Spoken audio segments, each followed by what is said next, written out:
Join me as we unlock the stories of the past, turning the pages of history to discover the vibrant lives, struggles, and triumphs that have shaped our world. Tonight, we enter a misty world of war-torn valleys, jagged mountain passes, and ancient castles that drip with rumors. Picture Wallachia, yes, that Wallachia, the one wedged between medieval powers with far more ambition than manners. You step into a land that smells of horse sweat, boiled onions, and political treachery. The wolves howl louder than the village bells, and no one ever seems to die of natural causes. You're not just anybody. You're the boy Prince Vlad, born into a noble house with more enemies than cousins, and that's saying something. You're going to rule someday, sure, but you probably won't survive this. So, before you get comfortable, take a moment to like the video and subscribe, but only if you genuinely enjoy what I do here.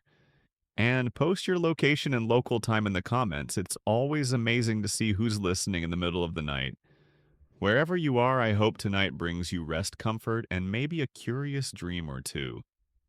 And let's ease into tonight's journey together. It begins with a storm, literally. You're born in 1431 in the fortress town of Sigashora, probably during one of the colder months when the Carpathians turn the horizon into jagged fangs. Your father, Vlad II Dracul, is a prince of Wallachia, and more interestingly, a member of a secretive chivalric order called the Order of the Dragon. Sounds cool. It's mostly a group of nobles sworn to defend Christianity from the Ottoman Empire, but it also has matching cloaks and dramatic meetings, so it's practically medieval cosplay with real bloodshed. Wallachia itself is like the hallway no one wants to fight in, but everyone has to pass through. To the north lies Transylvania, thick with forests and rumors. To the south, the Ottoman Empire waits with growing impatience. And to the west, the Kingdom of Hungary, always eyeing the neighborhood like a nosy aunt with a crossbow. You grow up hearing bedtime stories that usually end in assassination or betrayal. Instead of fairy tales, you're fed lessons in power, how to keep it, how to lose it, and how to smile while pretending not to notice the dagger behind your back. As a small boy, you may have ridden behind your father on horseback through Wallachian villages. You see peasants bowing low in the mud nobles pretending to laugh, and messengers bringing news that never seems good. One day your father takes you and your brother Radu on a journey you don't quite understand. The destination, the Ottoman court. See, your dad has to play politics. The Ottomans want Wallachia to stay loyal. Your father wants his head to remain attached to his shoulders. The solution: send his sons to Sultan Murad II as guests. By guests, of course, we mean high-ranking hostages, the kind who get fancy rooms and proper tutors but still don't get to leave. Historians still argue whether your father did this out of desperation strategy or sheer fatigue. In Edirne, the Ottoman capital, everything smells different. Perfumes instead of wood smoke. Delicate pastries instead of thick Wallachian stews. You study Arabic, Persian, Turkish. You learn court etiquette, horsemanship, and military theory. You learn how to bow low and how to hide a sneer behind your eyes. Radu adjusts well. He charms the court. Some whisper he even converts to Islam. You not so much. You seethe, observe, and quietly gather reasons for revenge like other boys collect pebbles. But don't think this is just a sulky exile. You're learning from the best. Ottoman architecture, courtly intrigue, tactical innovations, you absorb it all, like a damp sponge left in a wine barrel. There's a story, possibly true, possibly apocryphal, that when you witnessed the Turks punishing criminals with impalement, you didn't flinch. You asked about the angle of the stake and the survival time. You were, in short, a deeply unsettling preteen. Back in Wallachia, the throne never seems to sit still. Your father is murdered in 1447, possibly by rival boyars, possibly with Hungarian nudging. Your older brother Mircea is buried alive by enemies who really don't do subtlety. With your father dead and your home unsafe, your exile becomes more than just educational, it's your survival. Yet even in Edirne, the danger follows you. You hear things, rumors of political shifts, whispers of Christian armies, Hungarian campaigns, Byzantine pleading. You learn to read maps like novels to follow alliances like gossip. Somewhere along the line, you stop thinking like a hostage and start planning like a ruler. The strangest detail, you actually admire parts of Ottoman discipline. Their chain of command is efficient. Their troops are loyal. Their palaces are stunning. You start to think, what if I could have both Wallachian blood and Ottoman steel? Back in Sigashora and Turgoviste, people still speak your name in murmurs. Some call you the rightful heir. Others call you a walking ghost. A few think you're already dead. They'll all be surprised. You're just getting started. You don't come back a child. You return as something much stranger, shaped by foreign courts raised on rage and strategy, sharper than any sword in your scabbard. It's 1448, and Wallachia is in one of its frequent states of disaster. There's a vacancy on the throne again, and you see your chance. But the Ottomans have their own plans. They've taught you, fed you, technically kept you alive, and now they push you forward like a pawn with sharp teeth. With their backing, you march back across the Danube into your homeland, an untested 20-something, trying to snatch the crown from the chaos. It works, sort of, for about 2 months. Let's not sugarcoat it. Your first reign is a disaster. You take the throne after a hasty invasion, but you barely have time to pick a royal seal design before you're shoved out by a Wallachian noble with Hungarian support. His name, Vladislav Thacus. Yes, it's confusing. Too many Vlads, not enough context. You flee, again. This begins the exile shuffle, a lesser-known but deeply irritating period of your life. You move between Moldavia, Transylvania, and Hungary, gathering favors, plotting alliances, and trying not to get assassinated. It's like medieval LinkedIn networking, but with more daggers and suspicious wine. Still, you're not idle. You forge connections. You curry favor with John Hunyadi, the Hungarian regent. You whisper, you flatter, you wait, and importantly, you survive. Meanwhile, Wallachia keeps spinning like a coin dropped by a drunk gambler. Every few years, a new noble or puppet is installed. Your rival, Vladislav, rules with some success, but makes the fatal mistake of annoying both the Ottomans and the Hungarians. That's like poking 2 sleeping bears with 1 stick. Eventually, they decide he's more trouble than he's worth. By 1456, Hunyadi sees you as useful. You're Wallachian by blood, politically homeless, and hungry in that very specific revenge breakfast, lunch, and dinner kind of way. He gives you an army, a handful of advisors, and just enough plausible deniability to pretend he's not involved. Your second attempt is a lot more dramatic. You cross the Danube again, but this time you're no pawn. You've studied your enemies, memorized their weaknesses, and probably handpicked which boyars you'd like to impale first. There's a story again debated that you challenge Vladislav II to single combat on horseback and kill him yourself. If true, it's a heck of a cinematic moment. If not true, well, it should be. You take the throne once more. This time you plan to keep it. But Wallachia. Oh, Wallachia. It's a land that resists rulers the way muddy boots resist polish. The nobles are fractious, the borders are constantly shifting, and every peasant has 3 opinions and a favorite warlord. To stay in power, you need more than just soldiers, you need fear, and you start building it like a cathedral. Your early decrees are about order. Taxes must be paid, roads must be patrolled, crime must be punished. The trouble is Wallachia doesn't know what order really feels like, so you show them. There's an oft-repeated tale from your early reign. You invite the nobility, the boyars, who betrayed your father to a feast. You serve them meat wine, perhaps a stern smile. Then halfway through the banquet, you have them arrested, bound, and marched hundreds of kilometers to a remote mountain site. The survivors are forced to build a fortress for you there stone by stone in their fine robes under brutal conditions. Many die. The rest, well, they stop being so chatty. You don't trust easily. Can you blame yourself? By now your brothers are dead or allied with your enemies. Your advisors are mostly spies, and even your allies seem to like you best from a distance.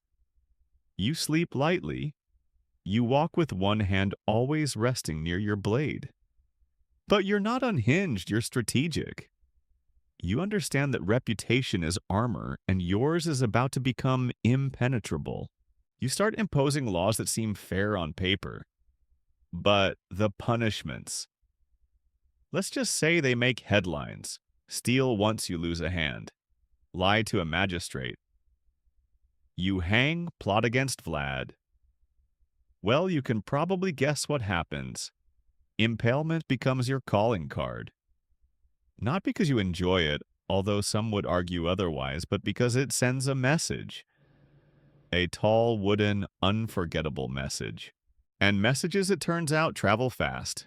You're no longer just that prince with the funny mustache. You're becoming a figure of dread, a ghost story parents whisper to keep their children in line. And not just in Wallachia, news of your methods starts trickling west. In Transylvania, merchants mutter over wine. In Hungary, diplomats raise eyebrows. And in the Ottoman Empire, they take notes. Here's the twist: while your enemies fear you, your subjects, well, some of them admire you. Roads become safer. Taxes get paid on time. Trade improves. You even issue coins bearing the image of a dragon referencing your father's old order.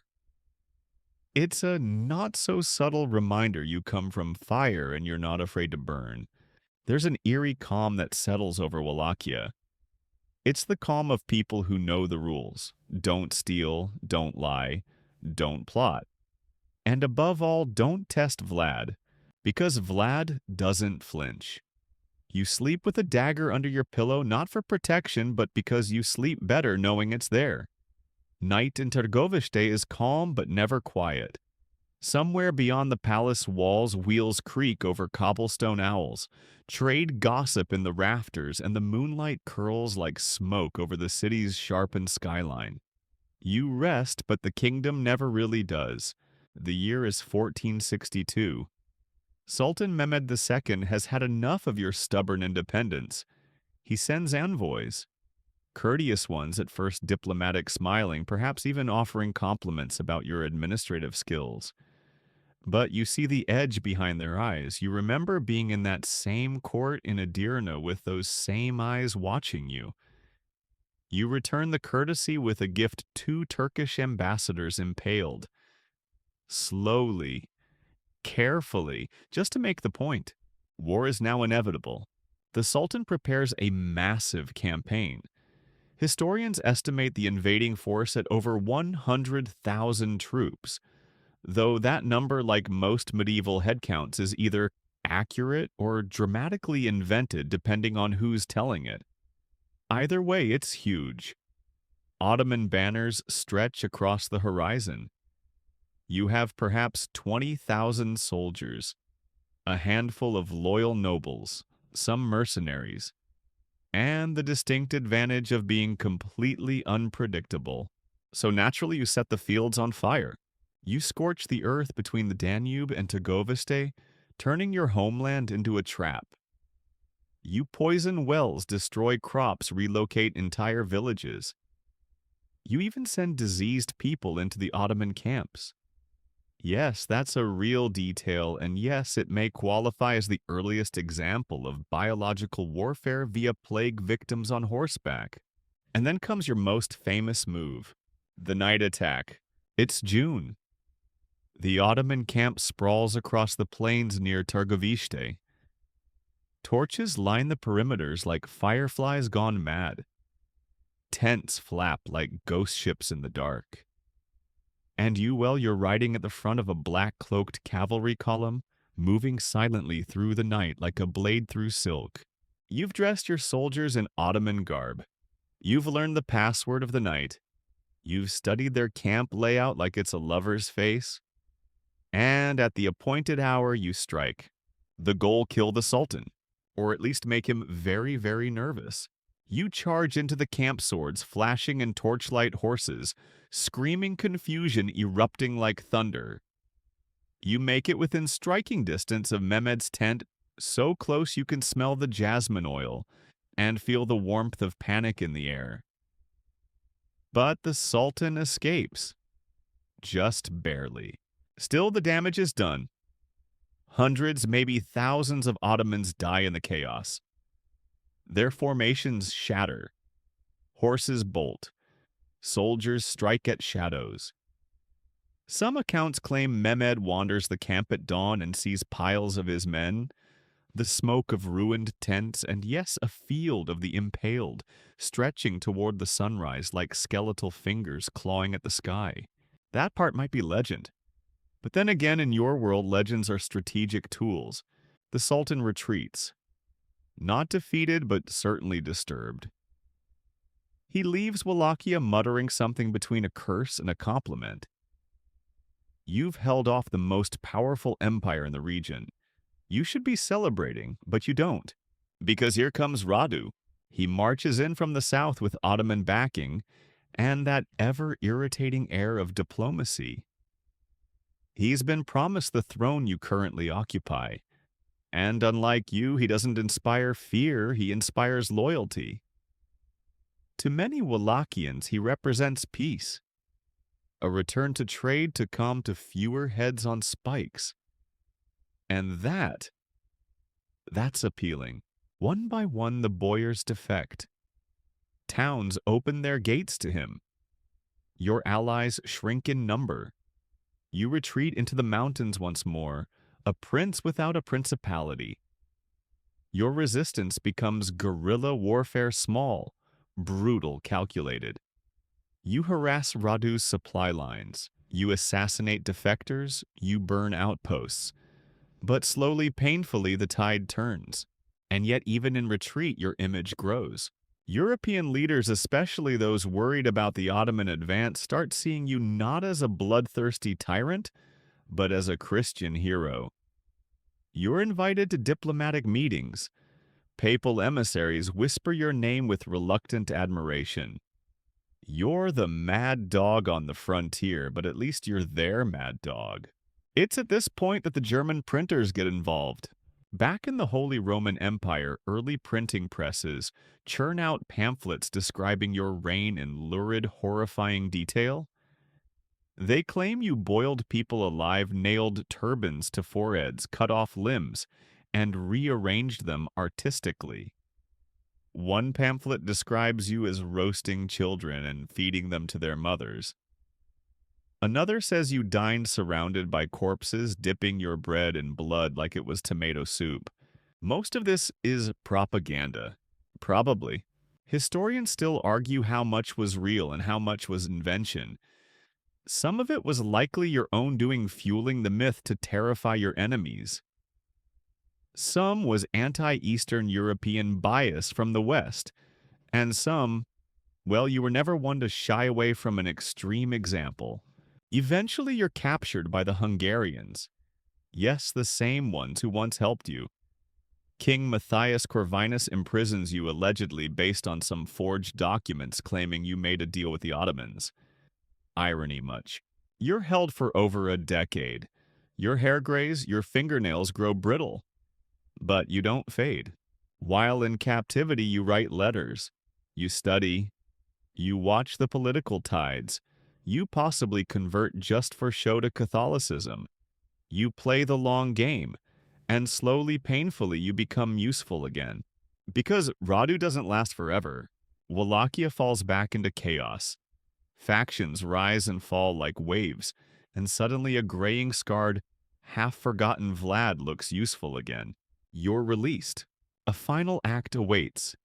You emerge from prison not quite the man you were, but not broken either. A little slower, perhaps, a little quieter, but your eyes still flash the same steel and your memory remains inconveniently long. It's now the early 1470s and Wallachia is once again a beautiful mess. Radu has died finally of illness or exhaustion or betrayal, it's unclear, and frankly, no one seems terribly upset.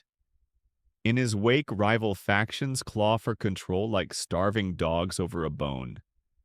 The Ottomans back one candidate, the Hungarians back another. Meanwhile, the peasants wait to see which overlord's taxes will be slightly less ruinous. And then someone says, "What about Vlad? You're an unlikely pick. You've spent over a decade in a Hungarian prison, lost much of your military might, and still carry the scent of deeply terrifying reputation. But maybe that's exactly what Wallachia needs again. A ruler who doesn't ask twice. A ruler who sharpens the laws with a whetstone and enforces them with a stake. King Matthias Corvinus, your former jailer, now uneasy friend, decides to reinstate you. Maybe out of strategy, maybe out of guilt. Maybe because no one else can seem to hold the place together. He provides troops. You gather old allies. You whisper to disillusioned boyars, promising either stability or impalement, whichever gets the job done.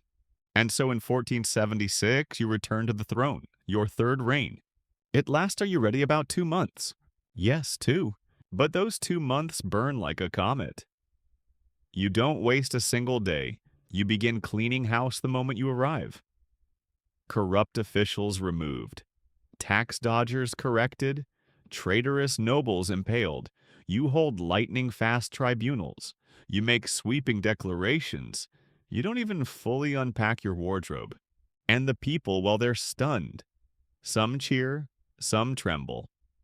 All take note, because Vlad the Impaler is back, and even with a touch of gray at the temples, you still command fear like a conductor commands strings. But the Ottomans aren't thrilled. They send an army. You try to rally local forces, but years of internal chaos have sapped the nation's strength. The Hungarian support that helped you reclaim power fizzles once you're seated. The boyars remain as treacherous as ever, and your enemies, both foreign and domestic, see opportunity. It's in late 1476 or early 1477 when it happens. The details are murky. The record's conflicting, but the result is the same. You die.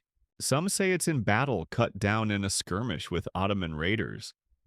Others say you were ambushed by your own men, bought off by gold and promises. A few whisper darker rumors still that you were assassinated by a close ally or mistaken for the enemy in the chaos of war. No matter the version, one thing is certain: your body is found, and your head is not. The Ottomans, ever eager to prove their victories, allegedly take your severed head to Constantinople. There it's presented to Sultan Mehmed II, mounted on a stake just like the ones you once used to line the roads. And what becomes of your body? That's another riddle. Some say you were buried at Snagov Monastery on an island shrouded in reeds and fog. A peaceful place, oddly poetic. But archaeological digs in the 20th century found no body beneath the supposed grave, just horse bones. Others speculate your remains lie elsewhere, moved in secret, or simply lost to time. Historians still argue whether your tomb ever existed, or whether it was just a symbolic gesture, a quiet way for Wallachia to pretend you had been laid to rest. But your story, oh, that never rests. Even in death, you refuse to fade. Western Europe keeps printing your deeds, usually with added flair. In the Holy Roman Empire, you become a moral warning. In Ottoman territories, a cautionary tale. In Transylvania, a legend. And then in the 19th century, something changes. A writer named Bram Stoker stumbles upon your name. He reads of your ruthlessness, your impalements, your eerie charisma. He borrows the name Dracula from your father's old title, Dracul the Dragon. But he doesn't write a biography. He writes a vampire novel. Suddenly you're reborn as a cape-wearing, fang-bearing, blood-sipping immortal. The Dracula myth merges with your history fuses like bone and iron and refuses to separate again. No matter how many historians explain the difference, you will forever be mistaken for a creature that sleeps in coffins and hates garlic. Honestly, it's a little insulting. You didn't need fangs to terrify your enemies. You had discipline, strategy, and a disturbingly deep understanding of what fear can do to the human mind. And yet, as absurd as it is, the myth grants you something rare: eternity. Statues are raised, films are made, tourists flock to Bran Castle even though you probably never lived there. Your name is printed on t-shirts, coffee mugs, even wine labels. Dracula becomes bigger than Vlad, but Vlad still beats beneath the myth. You outlived your enemies, you outlived your century, and in a way you even outlived your own story. Back in Wallachia now, Romania, your name still sparks debate. Were you a patriot? A psychopath? A necessary evil in an age of constant chaos? No one quite agrees. And maybe that's the point. Because what you really were was unforgettable. You're dead officially. But history doesn't let go that easily. Word of your demise spread slowly, distorted by rumor and rewritten with every retelling.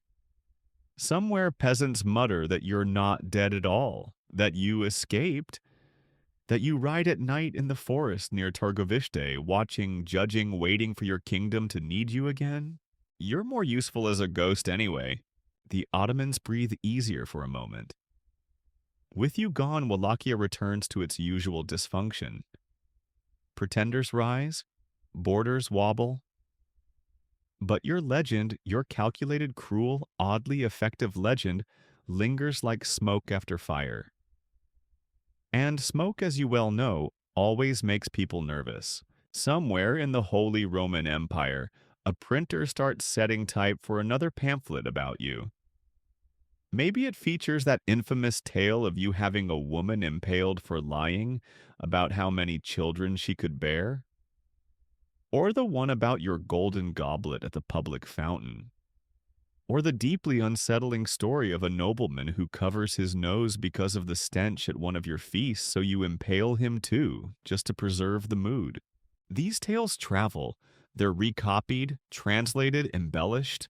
And by the time they reach the cities of Germany or Italy, you're not just a Wallachian prince anymore. You're a monster, a warning, a symbol of foreign savagery. Conveniently distant, conveniently grotesque. Historians will later try to sift through the gore and rumor to find the man underneath.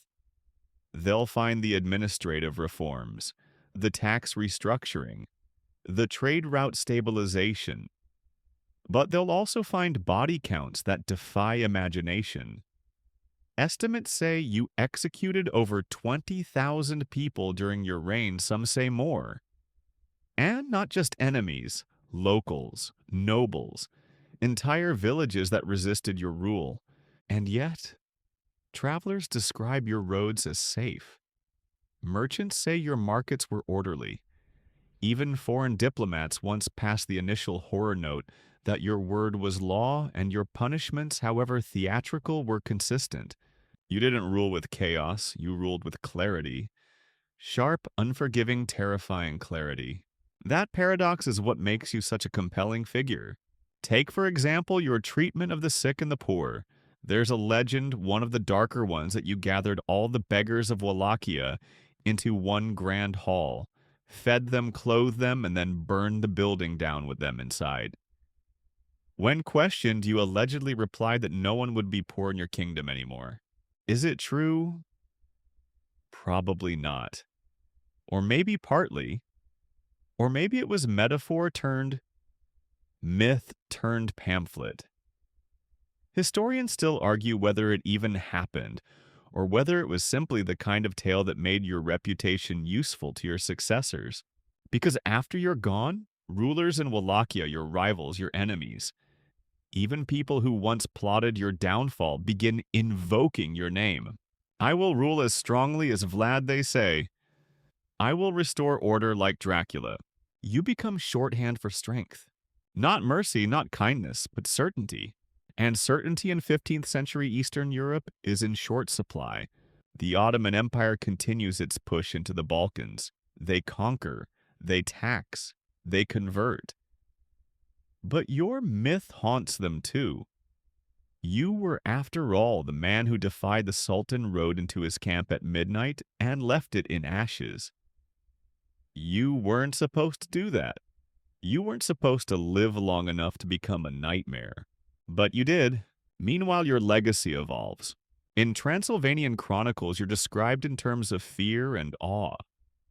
A protector of the realm who wasn't afraid to get his hands dirty, very, very dirty. In Slavic folk tales, you become almost folkloric, like Baba Yaga with a castle and a sword. You appear in cautionary stories, in dusty records, and eventually in poems. It's in the 18th and 19th centuries that the metamorphosis completes itself. Travel writers come to Eastern Europe and hear stories of Dracula. They misunderstand. They assume vampire, blood, bats. The myth of the Strigoi undead creatures of Romanian folklore blends with your legacy. The ink smudges. History and legend tangle up like vines around an old fortress. Enter Bram Stoker. An Irishman with a taste for the Gothic Stoker finds the name Dracula in his research. He thinks it means devil, a common misunderstanding, as the original Drackle meant dragon. But Dracula sounds ominous. It fits. So he steals your name for his vampire. He doesn't know your full story. He doesn't need to, because by then you've already become more than yourself. You're a ruler, a myth, a brand, and now, a monster. The novel Dracula is published in 1897. You don't appear in it technically, but your name lives again attached to a pale, undead aristocrat who drinks blood, fears sunlight, and has a flair for real estate. He lives in a castle in Transylvania despite your actual home being in Wallachia. He speaks in polite tones. He can turn into mist. You could never do that. What you could do was lead armies, hold back an empire, terrify a nation into behaving, and inspire global fascination that still hasn't faded. Not bad for a voivode from a land most maps used to get wrong. Today you're everywhere. In movies, of course, over 200 versions and counting. Lugosi's cape, Lee's glare, even Sesame Street has a count in your honor, although his punishments are far less severe. You're on postage stamps, tourism campaigns, t-shirts, metal albums. There are theme parks with your name, coffee blends, Halloween decorations, wax figures in cheap museums. Your likeness, real or invented, is etched into pop culture with ink pixels and plastic. And in Romania, you remain complicated. A national hero to some, a medieval war criminal to others. You are studied, praised, condemned, and reenacted. School children learn your name with nervous pride. Tourists visit Bran Castle again. Not your home, but close enough for postcards. Locals sell Dracula wine, Dracula soap, even Dracula-themed bed and breakfasts. You would probably be furious, or bemused, or both, because you didn't seek immortality. You sought control. But in the end, you got both. And your reign, though measured in blood and fear, was never forgotten. Your name travels faster than your armies ever did. Not bad for a man whose postal system once involved impaling lazy couriers. But now, in the echo chambers of Europe, the stories bloom wild and unchecked. Scholars collect them, soldiers repeat them, and peasants, those ever-watchful listeners to wind and rumor, swap tales of Vlad the Impaler, the way others speak of storms or curses. But here's the part they forget: you weren't always a monster. Sometimes you were a very practical administrator. Let's talk taxes. Wallachia, squeezed between empires and riddled with corruption, had a problem. Everyone avoided taxes, nobles through bribery, merchants through loopholes, peasants by simply vanishing into the forest.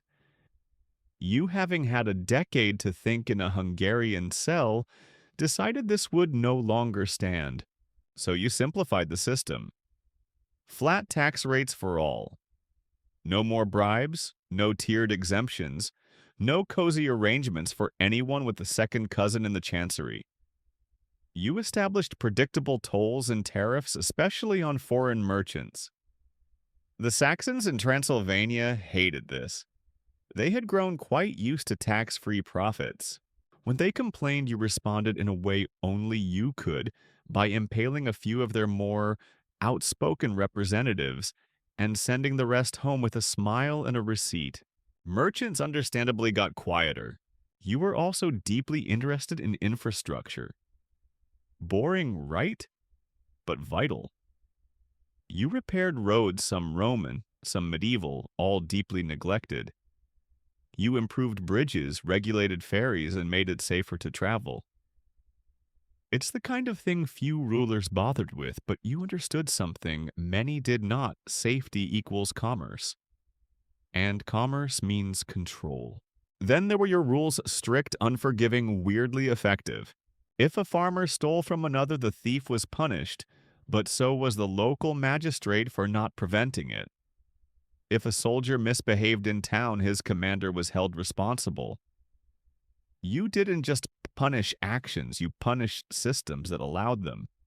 A medieval version of accountability enforced with stakes.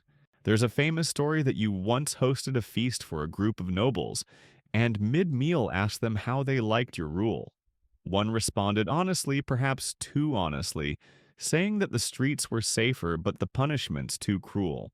You thanked him, then impaled him for criticizing your justice system. Moral of the story, don't do performance reviews in Vlad's court. But not all your rules were lethal. Some were just odd. You reportedly had a strong dislike for sloppiness. If a woman was found to have not properly cleaned her home, she could be punished, though the severity varied wildly from a fine to well worse. If someone wore wrinkled clothing to court, it was taken as a personal insult. In a country prone to mud and war, you insisted on something approaching order right down to the laundry. These tales, even the ridiculous ones, were part of your brand. You wanted people to remember that you saw everything, that nothing escaped your gaze, that even the smallest infraction might bring the tallest punishment. Over time, people adapted. They feared you, but also adjusted their behavior. Bandits disappeared from the forests. Bribes grew riskier. Farmers began locking their doors less, and merchants traveled in smaller groups. A kind of peace descended cloaked in dread.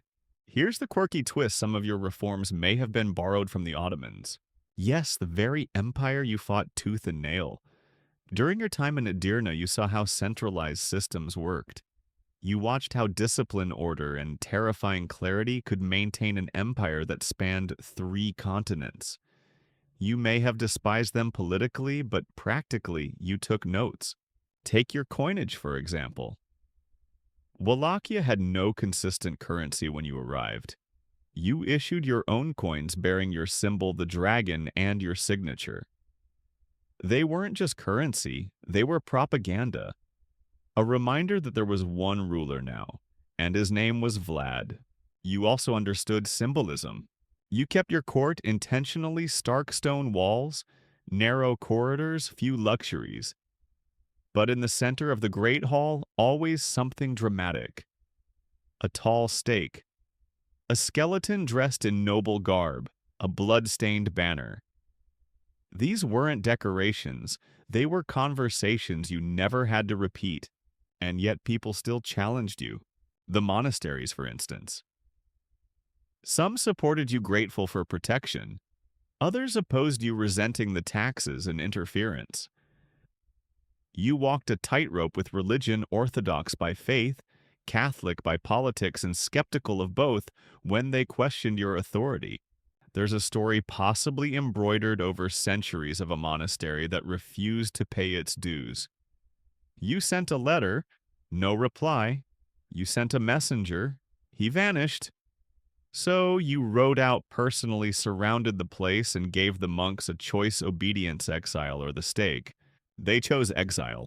Still, you weren't anti-religious. You donated to churches, commissioned art. You wanted a Wallachia that respected order, but you also knew how deeply faith shaped the peasantry. So you used it judiciously, symbolically, and sometimes theatrically. Like that time again, perhaps more fable than fact, when you invited a group of traveling priests to court. You asked them theological questions, deep ones, complicated ones. When they answered incorrectly, you didn't scold them. You impaled them. And when the next group of priests arrived, their answers were much more careful.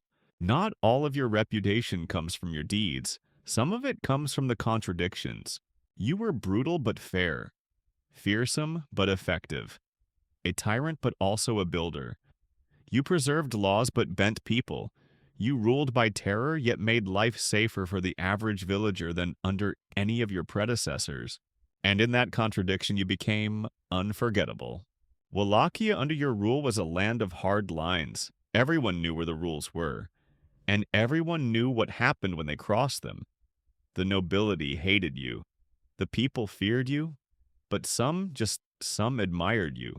They admired the silence of crime, the safety of the roads, the strange peace that only absolute authority can bring. You were not loved, but you were respected.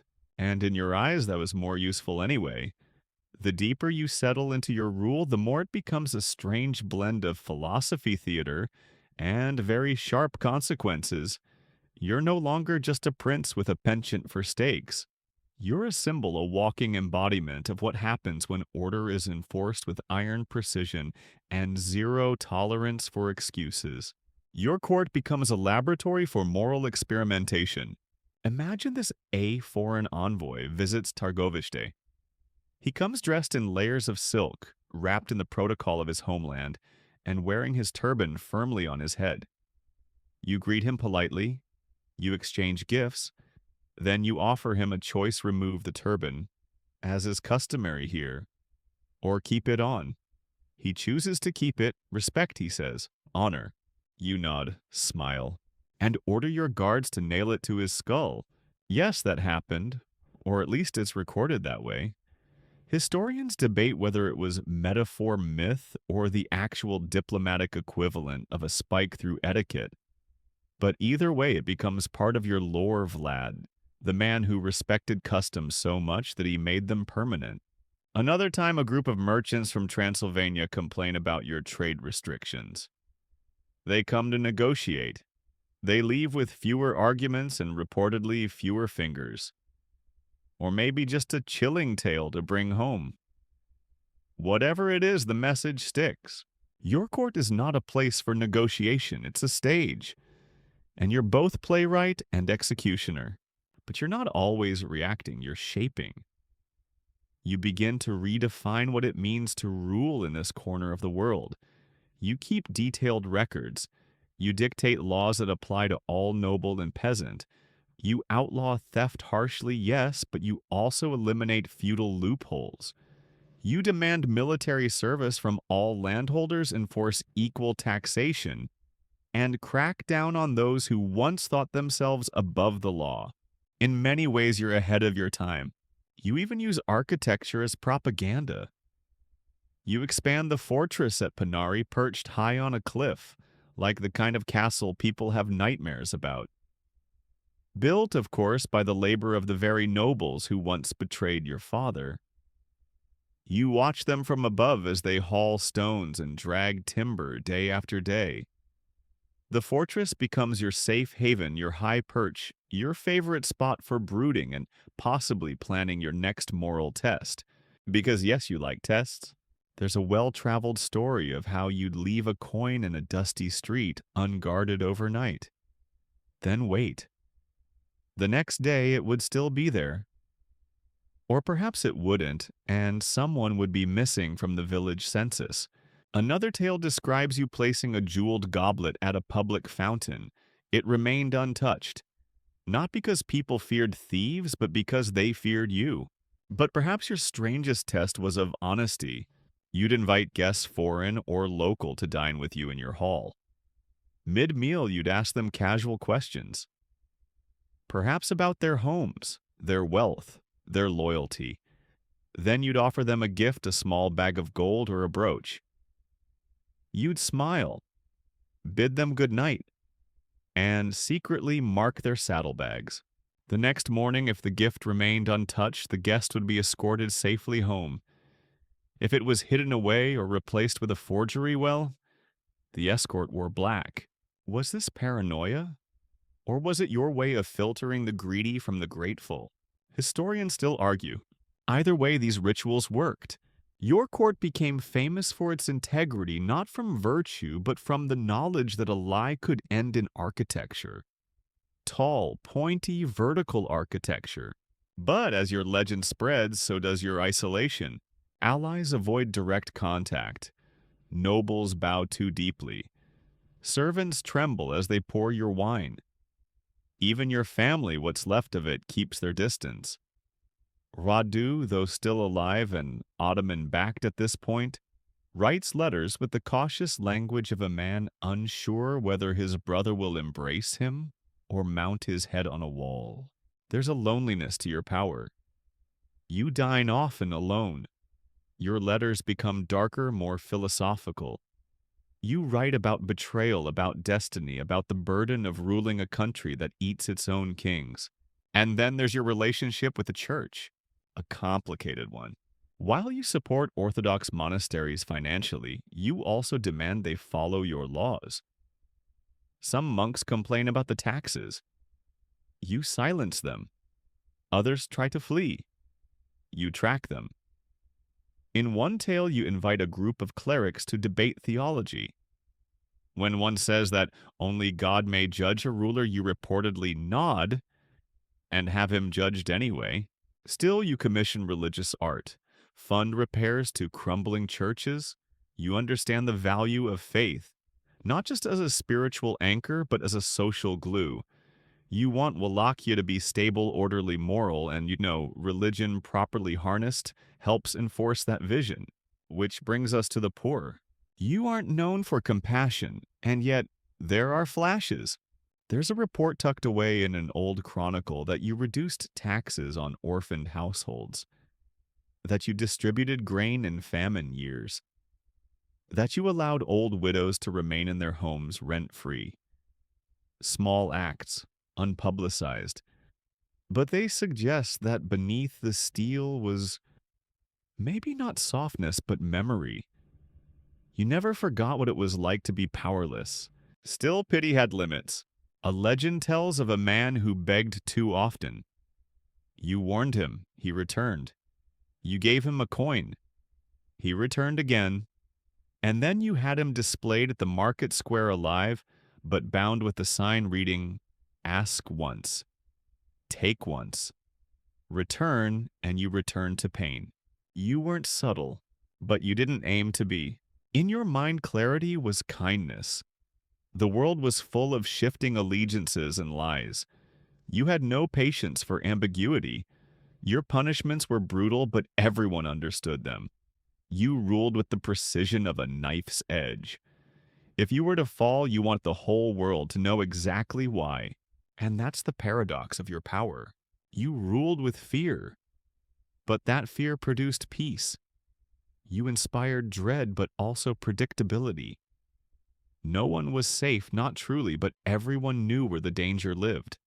On a throne, in a fortress, with eyes that never blinked. And while your enemies sharpened their blades, your people quietly sowed their fields.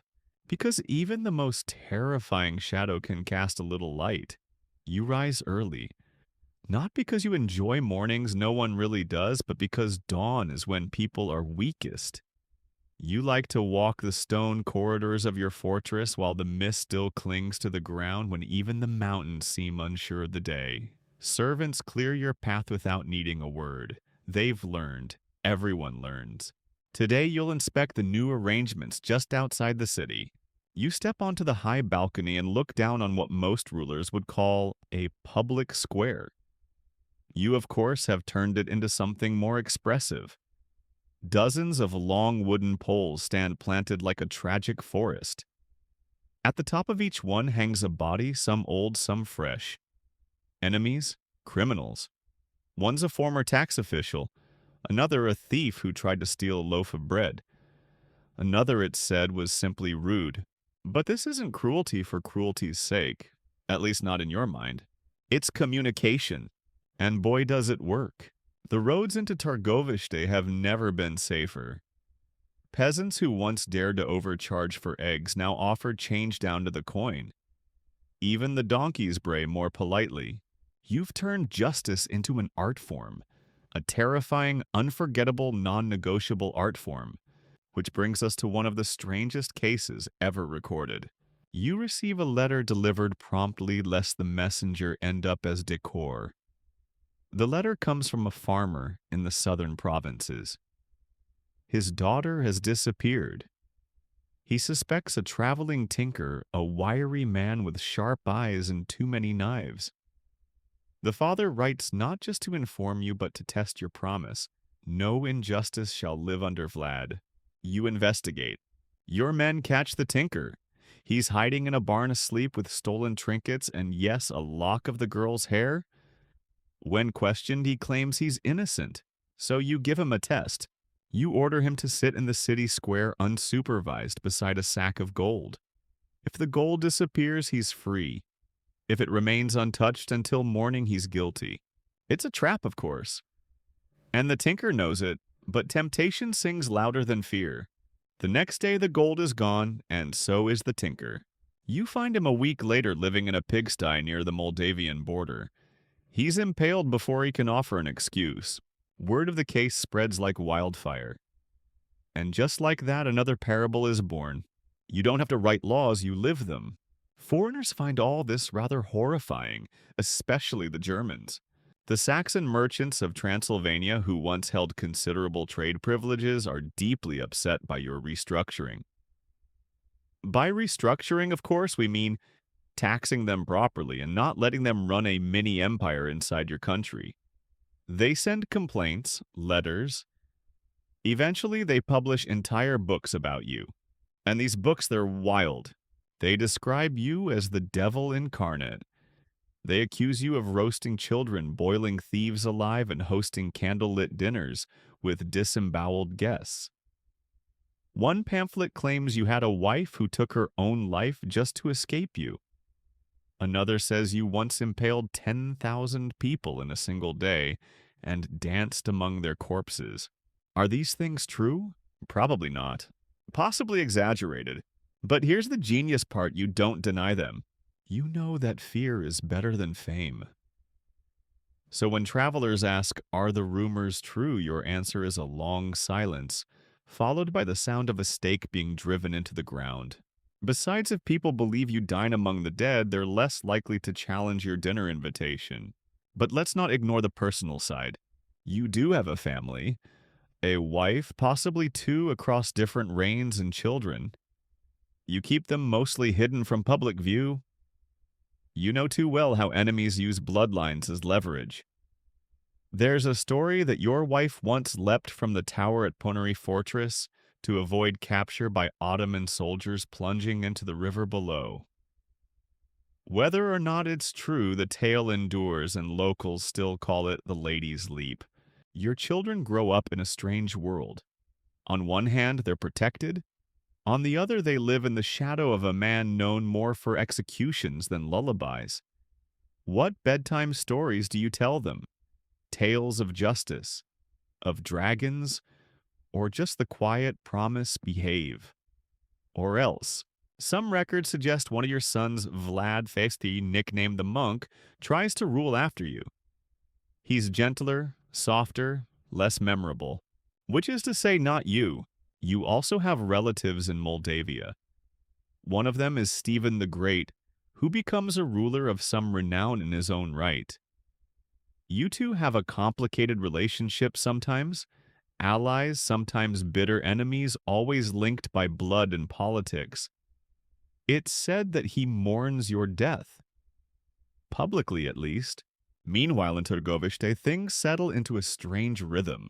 You continue to receive foreign emissaries, the French, the Venetians, even occasional Polish diplomats. They bring gifts, awkward compliments, and carefully worded questions about regional security. You respond with charm, occasional sarcasm, and subtle threats. They'll write home.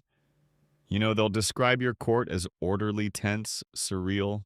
One ambassador compares it to visiting a cathedral staffed entirely by ghosts. You like that. You also continue your cultural policies. You promote the printing of religious texts. You encourage local craftsmanship. You commission frescoes, some of which depict you not as a ruler, but as a biblical figure driving out evil. You even appear in icons' hands, clasped in piety, eyes lifted toward a heaven that may or may not be taking notes. You're reshaping Wallachia not just physically, but spiritually. You want people to believe. In order, in morality, and consequence. But most of all, you want them to believe in you. Because belief is a power even stakes cannot grant. And as long as people believe in Vlad, his punishments, his justice, his ever-watchful eyes, you will never truly die. The chill settles earlier this year. You feel it in your bones, the slow ache of age coming to roost like a vulture waiting for its invitation. Your hair's gone grayer, your steps heavier. But no one in your court dares to mention it. You still rise before the sun. Still speak in clipped, measured tones. Still carry the look of a man who has watched others break and arrange the breaking. But something's shifting just beyond the edge of your perception. You sense it in the way the boyars glance sideways a little more often. In how the messengers pause at the threshold before delivering news. You've ruled long enough to know that silence isn't just quiet, it's plotting. Your grip on Wallachia is firm but never gentle. And gentleness, as you've often said, is the slowest form of betrayal. Even so, your enemies are patient. The Saxons haven't forgiven your taxation policies. The Ottomans still seethe over the night attack. The Hungarian crown, once your shield, grows restless. Matthias Corvinus doesn't trust you, never has. And can you blame him? You've made unpredictable into a lifestyle brand. Then comes the campaign of disinformation. German printers, emboldened by the growing appetite for gruesome stories, begin churning out pamphlets in cities like Nuremberg and Basel. Some are little more than lurid fairy tales, gruesome, absurd, effective. A typical excerpt. The prince, having grown displeased with the laziness of the peasants, invited 500 to a banquet, then burned the hall and watched from afar sipping red wine. Another claims you impaled a beggar upside down stuffed with burning coals to see how long he'd writhe. These accounts are often illustrated woodcuts etched in blood-dark ink, showing you at the center of a violent frenzy, dagger in one hand, goblet in the other. In truth, you rarely performed executions personally. You delegated, but delegation doesn't make good copy, so you become a beast, a monster. And here's the part you never saw coming. The Western world eats it up. You become infamous, a bedtime story for adults. European nobility pass the pamphlets around at dinner parties like novelties. They gasp, laugh, shudder. Few have any idea where Wallachia actually is, but everyone knows the name Dracula. And so a myth is born not in the forest where you ride, but in smoky print shops lit by candlelight. It's a fascinating transformation. In your homeland, you're a strict, terrifying ruler. Abroad, you become something else. An icon, a grotesque cautionary tale. The way others once spoke of Caligula or Attila. There's even a theory, half joking, half serious, that you're not dead at all, but hiding somewhere, surviving on blood and vengeance. You don't laugh at the idea. You've lived long enough to know that truth is rarely stranger than what people choose to believe. Still, not all accounts are hostile. There are visitors who come to your court and write with a kind of stunned respect. One Italian diplomat praises the cleanliness of your cities. A Polish chronicler remarks on the sudden drop in crime. Even a few German travelers, despite the propaganda back home, note that merchants are safer under your reign than anywhere else in the Balkans. It's a contradiction no one can quite resolve. How can the same man who impales criminals also stabilize the economy? How can a ruler so feared also inspire in some corners admiration? Historians still argue whether you were ahead of your time or a relic of something older and darker. What's clear is this: you understood fear better than anyone. You knew how it moves, how it grows, how it bends a person's spine before their will. You didn't just punish wrongdoing, you staged it. You turned punishment into performance, surgical, symbolic, unforgettable. One scholar centuries later calls it moral theater. Another calls it political horror. You would have simply called it Tuesday. Take, for example, the story of the noble who tried to flee after stealing from the state treasury. You captured him. That part's not special. But what you did next, you ordered a stake carved with his name, planted it in front of the treasury, and had him impaled while facing it so that even in death his gaze would fall on the place he wronged. It wasn't just about killing him. It was about killing the idea that theft could go unpunished. Everywhere you walked, that was your mission: to make crime unthinkable, disobedience, unimaginable, betrayal, unforgettable. But deep down beneath the armor, the crown, the glinting eyes, there is still that boy from Sigashora, the hostage in Edirne, the brother who watched his family torn apart by politics and war, the son of a murdered prince. You never escaped that past, you just built on top of it, layer by layer, like bricks in a wall you knew might one day fall. And now it's creaking. The alliances that held you aloft begin to falter. The Ottomans are circling again. Your remaining noble supporters grow quiet, deferential to your face, evasive behind your back. Spies scurry like rats along the Danube. Your third reign, barely settled, is already shaking at the knees.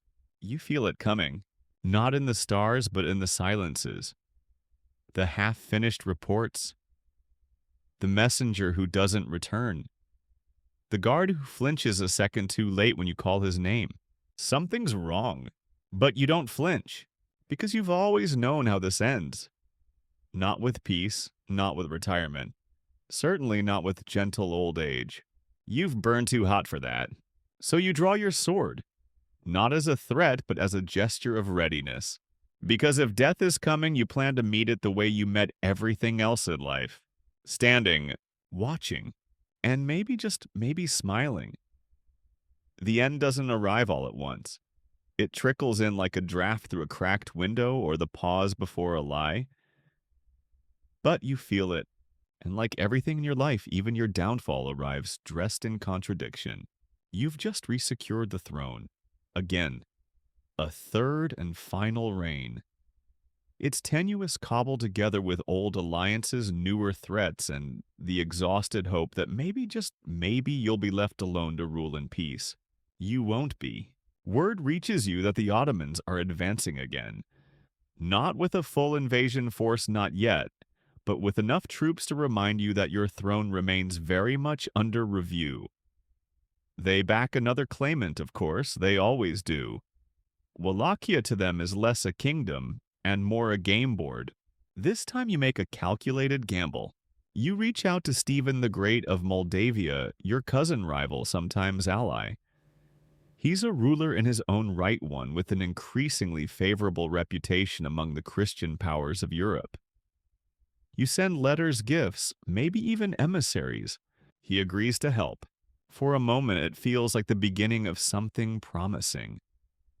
Two Eastern rulers scarred by betrayal, bruised by endless conflict, standing together against an empire. It has a romantic tone until, of course, the actual soldiers start dying. You assemble your troops, a meager force compared to what you once had. Still, they follow you, not just out of duty, but fear, respect, or some strange hybrid of the two. Some are hardened veterans, some are conscripts who've only heard the stories. All of them know if they run, they might survive the Ottomans, but not you. You march south toward the conflict. The winter sets in early. Snow clings to boots, horses, snort clouds of frost, and the sky remains a dull shade of doom. You ride ahead of the column in armor patched with past victories, your sword always within arm's reach, your eyes scanning every tree line. But the battlefield never feels right. And then, as if the fog itself were waiting for the cue, it happens. Ambush. No grand battle, no formal lines, just sudden brutal confusion, screams, steel on steel, the clatter of hooves on frozen ground. Your army fractures in an instant. Some flee, some die before drawing a blade. You fight, of course you do, but something is off. There's betrayal in the air. It's said that your death came not from an enemy's sword, but from one of your own men.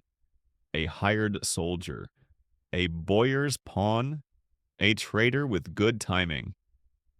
Some say you were mistaken for an Ottoman officer in the fog of battle. Others say it was deliberate. A quiet order whispered behind closed doors the night before. One thrust, and the Impaler falls. You die, most agree, near Bucharest. No battlefield glory, no final monologue. Just blood on snow, the crackle of ice, and perhaps the faint sound of your horse galloping away without a rider. But death isn't the end, because what happens next is somehow more surreal. Your enemies, possibly the Ottomans, possibly mercenaries, take your head. Literally. They sever it, preserve it, and deliver it in a box to Sultan Mehmed II. He opens it, stares into the face of the man who once turned his army back with fire and shadows. There's no record of what he says, but he likely smiled. You, his most frustrating adversary, now silenced. The head is displayed on a spike in Constantinople for all to see. A final humiliation. But it doesn't work. Your death, like your life, is hard to pin down. Your body disappears, possibly buried in a monastery, possibly thrown into a ditch, possibly spirited away by loyalists. A tomb thought to be yours is excavated centuries later. They find animal bones, horse vertebrae. No trace of Vlad. It's as though you evaporated. And in that vacuum, your legend thickens. Word spreads quickly. Vlad is dead, the messengers say. But people aren't so sure. Some swear they see you in the forest days later riding alone. Others whisper you've gone underground, literally sleeping beneath Panari Fortress, waiting for the next war.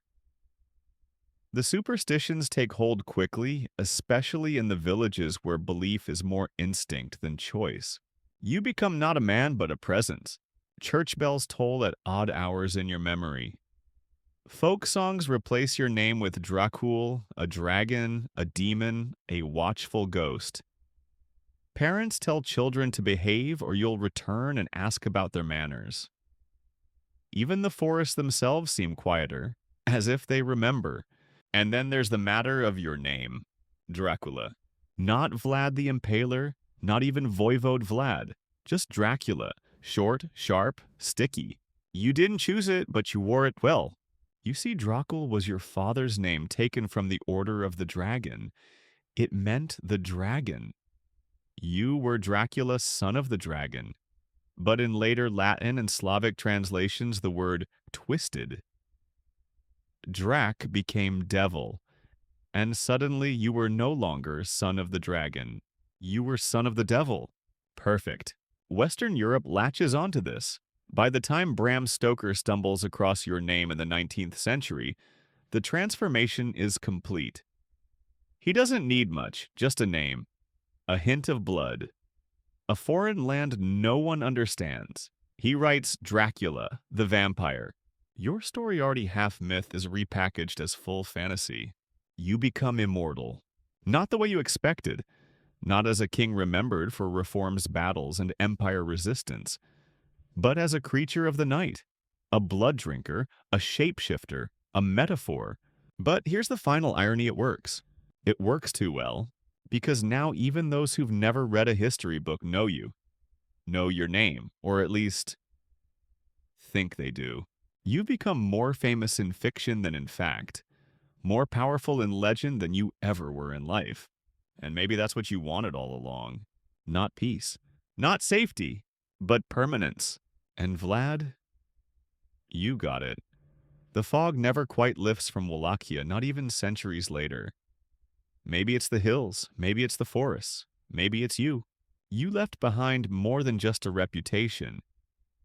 You left behind a mood, a way the wind moves through ruined fortresses, a chill that settles on the back of the neck when someone strays too far from the village lights.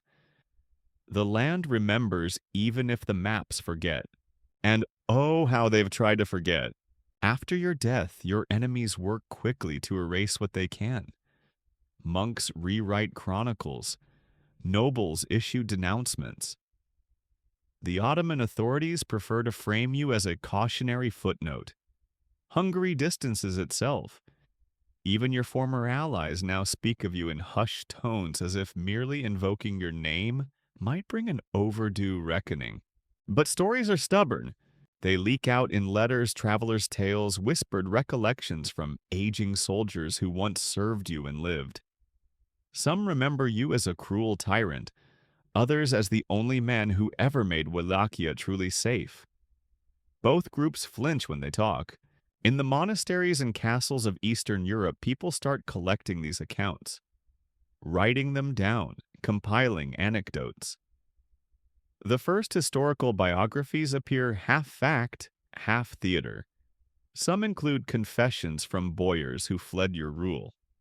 Others offer transcripts of foreign envoys stunned by the order and brutality of your court. A few even speculate about your soul. Were you saved? Damned. Did you repent at the end, whispering prayers into the snow before your final breath? Or did you die smiling, knowing you'd never truly be forgotten? The church is torn. Officially, you were an Orthodox Christian, but you made deals with Catholics, even flirted with conversion when imprisoned by the Hungarians.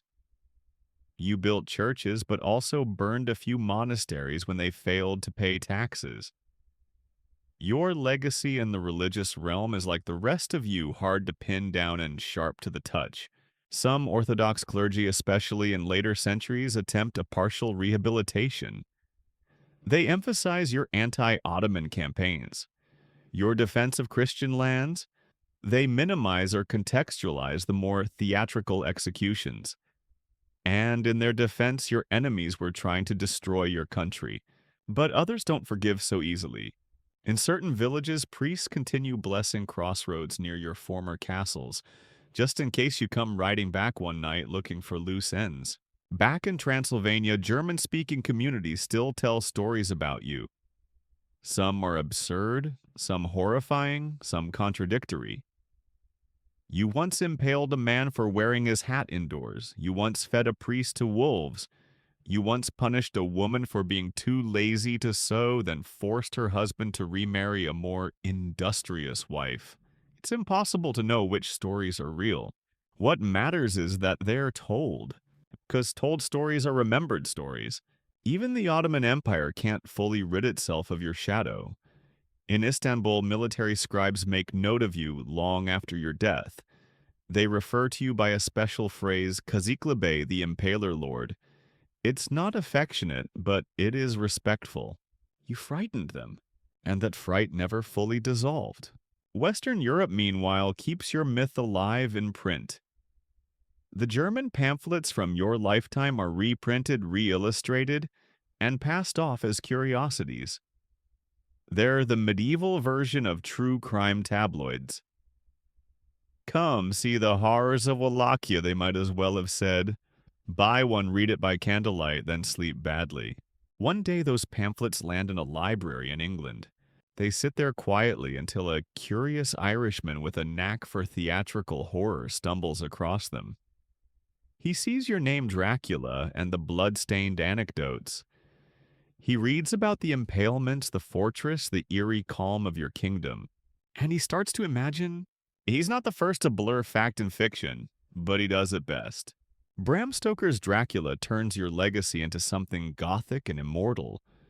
Your name is no longer just history, it's now myth. The Count is born, a creature of the night, a nobleman in exile, a master of shadows and secrets.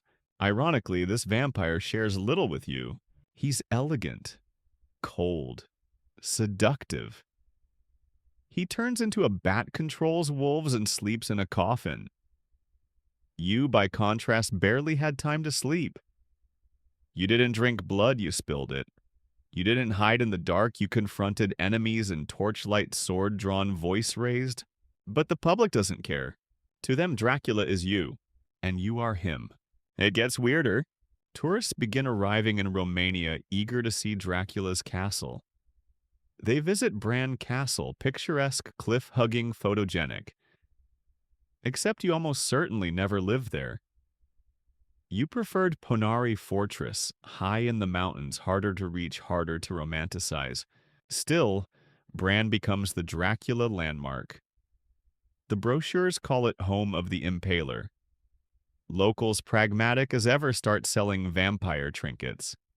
Garlic necklaces, coffin-shaped chocolates, wine bottles with your face on them. Hotels offer Dracula-themed suites and haunted castle tours. You would likely be appalled, or maybe secretly impressed, because even in death you command attention. Economies move because of you. Stories bend around you. Movies are made about you, hundreds of them. Lugosi's stare, Lee's cape, Oldman's accent. Every portrayal adds another layer to the myth, and yet, something deeper persists beneath the vampire makeup. A question: was the real Vlad worse than the legend? Or better? Historians return to the archives. They retranslate the letters, re-examine the Ottoman records. They debate in conferences, write books, argue online. Some call you a hero, others a war criminal. Most land somewhere in between. An iron-fisted ruler who used fear like a carpenter uses nails. But there's one thing they all agree on. You worked. Your methods were extreme, yes. But Wallachia under your rule achieved something rare: stability. Safety. A population that for once could walk a road without fearing robbery or murder. All they had to do was behave. And if they didn't, well, you had a solution for that too. Even centuries later, your presence feels uncomfortably close. Not because of the vampire nonsense, although, let's face it, the cape is unforgettable, but because the things you dealt in were timeless: fear order, betrayal, control. These are the materials from which all power is built. You just use sharper tools. Let's talk feasts. If modern rulers measure diplomacy in press releases and handshakes, you measured it in banquets, elegant traps with roasted meat, sour wine, and deeply inconvenient moral lessons. Take the story of the Boyers. It's the kind of tale that starts with music and ends with digging your own grave. You invite the nobility of Wallachia, especially the older families who had turned against your father, to a grand feast. The tables are laden with roasted lamb, glazed fruits, and golden goblets brimming with drink. You toast them, you smile, you even laugh. Then mid-course you ask them how many princes they've lived under. The room goes still. Some say 20, others more. You nod. Thank them for their honesty. And then in true Vlad fashion you have them all arrested. The old and frail are impaled on the spot.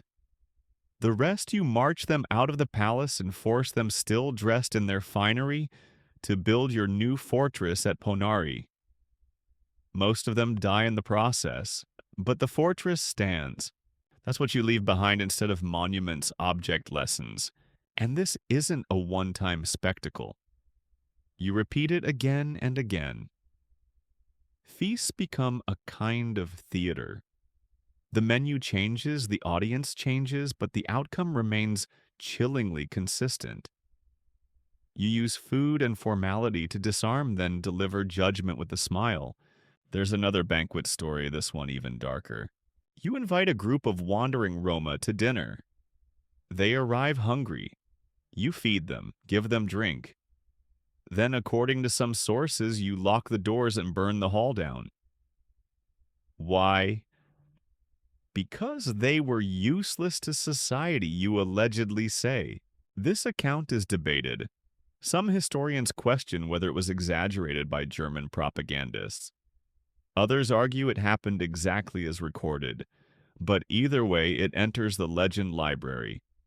Another entry in the ever-growing volume of Things You Shouldn't Do around Vlad. Of course, not all your meals ended in murder. Some simply made people think they might. Like the time you hosted foreign envoys, gave them impossible riddles over dessert, then watched their reactions. One diplomat asked for more time to consider his answer. You poured wine slowly into his cup and said, "You may consider it forever if you like." He solved the riddle, or pretended to. Either way, he lived. And then there's your dinnerware. It said you preferred wooden plates over silver. Not because of cost or humility, but because you didn't want to encourage thievery among the staff. You had them counted. If one went missing, the kitchen was inspected, the staff interrogated, occasionally punished. You once impaled a servant for breaking a goblet. Not because of the value, but because he lied about it. Lying in your court was the most dangerous dish to serve. One of the stranger stories involves your decision to invite diseased people to a separate banquet. Some say they were lepers. Others say victims of the plague. You fed them well, gave them shelter, and then had the building sealed and burned. The reasoning I do not suffer those who cannot suffer themselves. Again, is this apocryphal? Possibly. But it feels like something you'd do. And in legend, that's often more important than proof. Even your choice of seating says something. You had your throne raised slightly above the rest, not in gold or velvet, but in stone. Cold, hard, echoing. It reminded everyone, especially during those uncomfortable silences after dessert, that you ruled from above and saw everything. Servants in your court knew to never turn their backs. Guards were trained not only to protect you, but to watch the guests. Tasting wine became a high-risk job. Toasts were brief and laughter rare. And yet people kept coming. Why? Because for all the tension, the executions, the very real possibility of going from guest to garden ornament, your court functioned. Roads stayed open. Trade moved. Disputes were resolved. Diplomats reported on the cleanliness of your cities, the quiet in your towns, the absence of petty crime. It was terrifying, but it worked. You turned fear into function. In the wider world, your reputation only grew more surreal. Tales of your feast became metaphors in neighboring courts. Don't dine with Dracula, people would say. Not because of the food, but because the meal might outlive you. The strange thing, you were surprisingly cultured. You spoke multiple languages: Romanian, Hungarian, Latin, Turkish. You read military theory. You studied court etiquette, not just Wallachian, but Ottoman, Byzantine, and even Italian. You understood how other rulers operated, what symbols mattered. When to bow, when to speak, when to stare long enough to make a room fall silent. You weren't a brute. You were precise. And that made you scarier than any brute could ever be. There's a final banquet story, quiet, almost intimate. It's said that late in life you hosted a dinner with only your closest advisors. No nobles, no foreign guests. Just those who'd served you longest. You raised a glass and said nothing. Then one of them, emboldened by drink or despair, asked, "My lord, do you ever regret it?" You looked at him for a long time. Then you said, "Regret is for those who survive themselves." And you drank. Was that real? Who knows? But it's the kind of story that lasts longer than any throne. Because it sounds true. And with you, Vlad, that's always been enough. What do you do when an entire army approaches your capital and doesn't fear death? You raise the stakes, literally. It's your most famous spectacle, the one that survives in nearly every retelling of your life. Part fact, part cautionary hallucination. The Forest of the Impaled. The year is 1462. The Sultan has had enough of your insubordination. After the failed night attack and a string of terrifying ambushes, he assembles a force to put Wallachia back in its place. Mehmed II is the man who conquered Constantinople is marching north, and he's not in a negotiating mood. You, of course, don't panic. You prepare, but not in the usual way. No desperate alliance building, no retreat to the mountains, at least not yet. Instead, you issue a silent order to your soldiers and they begin collecting wood, long poles, sharpened ends, thousands of them.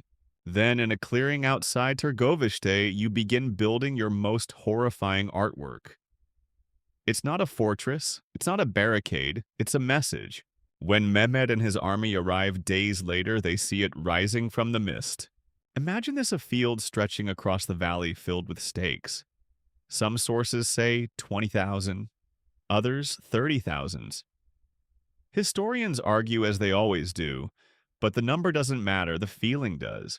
Each stake bears a body, some fresh, some decomposed, some arranged by rank. Criminals, enemy soldiers, local dissenters.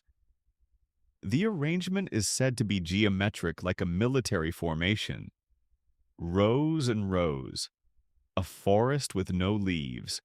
And in the center, a taller stake, with a Turkish officer impaled at its highest point, possibly still twitching. The Ottoman army stops, falls into an eerie hush.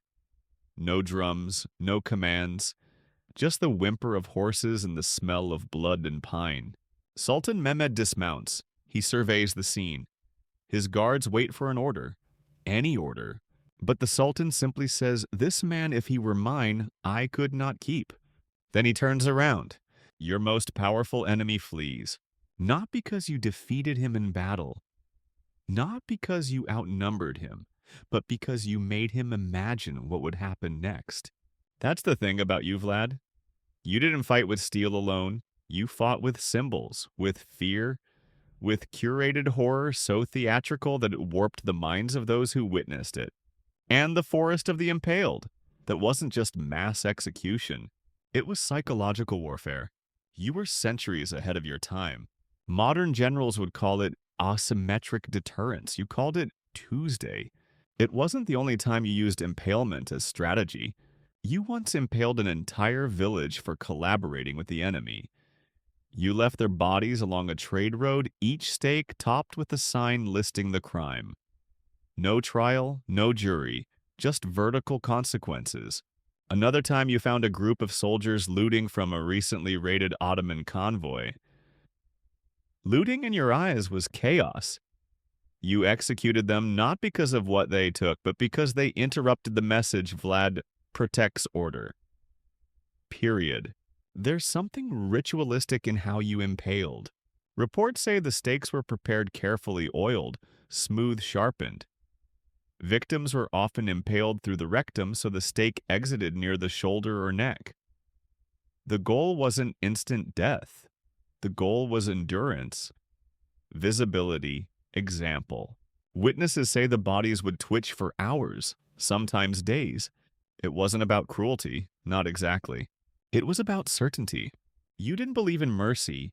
You believed in lessons, and lessons that lingered. Even now, modern readers try to categorize your methods.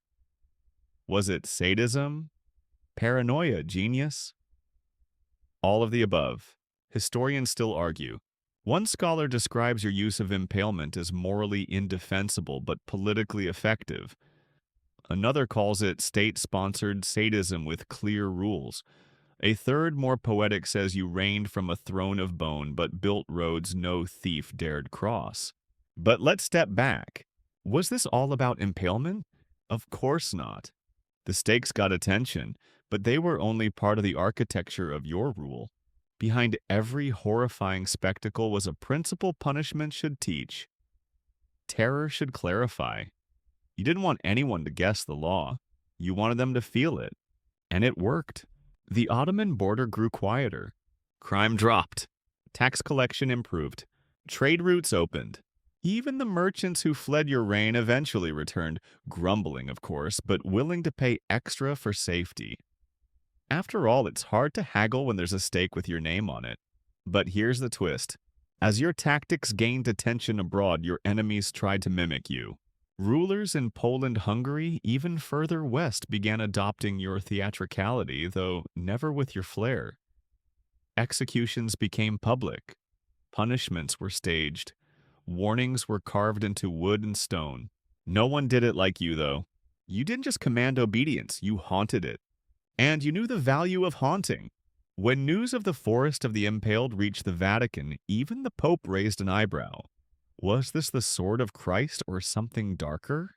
You didn't care. Because as far as you were concerned, the stakes weren't just punishment. They were policy. And you enforced them with the consistency of a clockmaker and the vision of a horror director. Today, tourists visit the supposed sites. The fields are empty now, overgrown with grass and history. Nothing remains, no stakes, no bones, not even the echo of screams. Just the stories. And yet, visitors still shiver. They look at the horizon, feel the wind, and imagine what 20,000 bodies must have looked like swaying in the breeze watched over by a man who believed above all things that order came at a price, and that the price must always be visible. You ruled with an iron will and a sharpened stake, but even you understood the subtler tools of power, those woven, not from fear, but from spectacle, religion, and performance. If the forest of the impaled was your ultimate show of dread, then your use of faith and political theater was the quiet drumbeat behind every decree. You weren't just a brutal leader. You were also a brilliant stage manager. In Wallachia, religion wasn't just belief, it was alignment. Orthodox Christians, Catholic powers, Muslim empires all jostled for influence. Each tried to pull you into their orbit. You danced between them. Orthodox by birth and upbringing, you displayed piety where it suited your message. You restored churches, funded monasteries, attended Mass, sometimes more visibly than fervently. The locals saw you as a guardian of the faith. You gave them saints and sermons, but also laws with teeth. When envoys from Rome arrived, you knew exactly what they wanted: a crusader. Someone to hold the line against the Ottomans.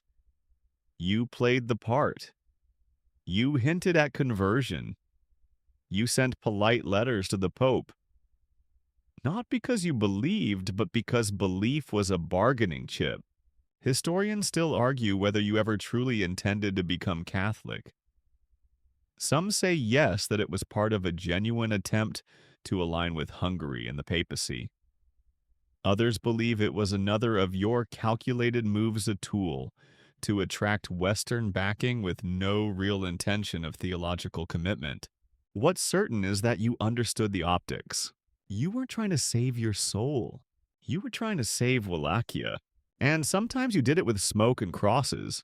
You commissioned icons that depicted you not as a tyrant, but as a holy warrior. In one, you stand beside a dragon symbol of the Order of the Dragon Sword.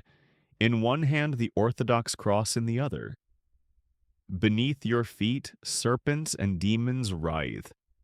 It's propaganda, of course. But very good propaganda. You were forging an image: Vlad the Just. Vlad the Defender. Vlad the man who punished the wicked and preserved the faith. It made your impalement seem righteous. A little divine fire perhaps in an otherwise unruly land. Even your trials began to take on religious weight. Witnesses were sworn in on icons. Clergy were sometimes present. Punishments were preceded by public confessions. You transformed executions into morality plays. Crime didn't just lead to death, it led to damnation, and you were the usher. You once held a Sunday Mass immediately following a mass execution. Same courtyard, same audience, no intermission. And people stayed. Because to you it wasn't contradiction, it was clarity. Punishment was part of the moral order. Your messages reached beyond Wallachia. Letters bearing your seal traveled to noble courts throughout Europe. Some praised you, others warned of you. One letter to Matthias Corvinus, the King of Hungary, includes a line that stands out: I am the servant of order. And where order does not come by prayer, it must come by pain. That letter, if real, belongs in a textbook on authoritarian PR. But your control wasn't all blood and brimstone. You were oddly a master of timing. You knew when to hold public trials and when to make people think they were public. You arranged punishments to coincide with festivals. Executions happened at crossroads just as peasants arrived for market. You didn't hide your authority, you choreographed it. One story strange, funny, almost plausible, describes you disguising yourself as a commoner and walking through Torgoviste at night. You question guards, inspect merchant stalls. You test the order you've imposed. When you find a soldier asleep at his post, you don't wake him. You replace him. The next morning, the man is found impaled in his own uniform. A sign reads, he was guarding your lives, and he slept. No trial, just theater. You had a way of turning daily life into a stage. Every rule had a visual counterpart. Every command came with consequences. Even your justice for petty theft included props, broken tools, painted warnings, or in one case, a line of stakes gradually increasing in size so the guilty party could choose how bad their crime had been. Again, no one actually wanted to make a selection. And that's what made it effective. Religion wasn't your only performance medium. You used architecture too. The redesign of your courts wasn't about aesthetics, it was about message. Narrow hallways, long echoes, cold stone floors. You wanted visitors to feel watched, judged, measured. One visitor wrote, I felt as if I stood before God, only colder. Your personal audience chamber had a ceiling so high it vanished into shadow lit only by thin slits in the wall. It was said you could watch a man sweat before he even knelt. And sometimes you played the long game. There's a tale of a noble family who conspired against you. You found out, but instead of punishing them, you invited them to your table.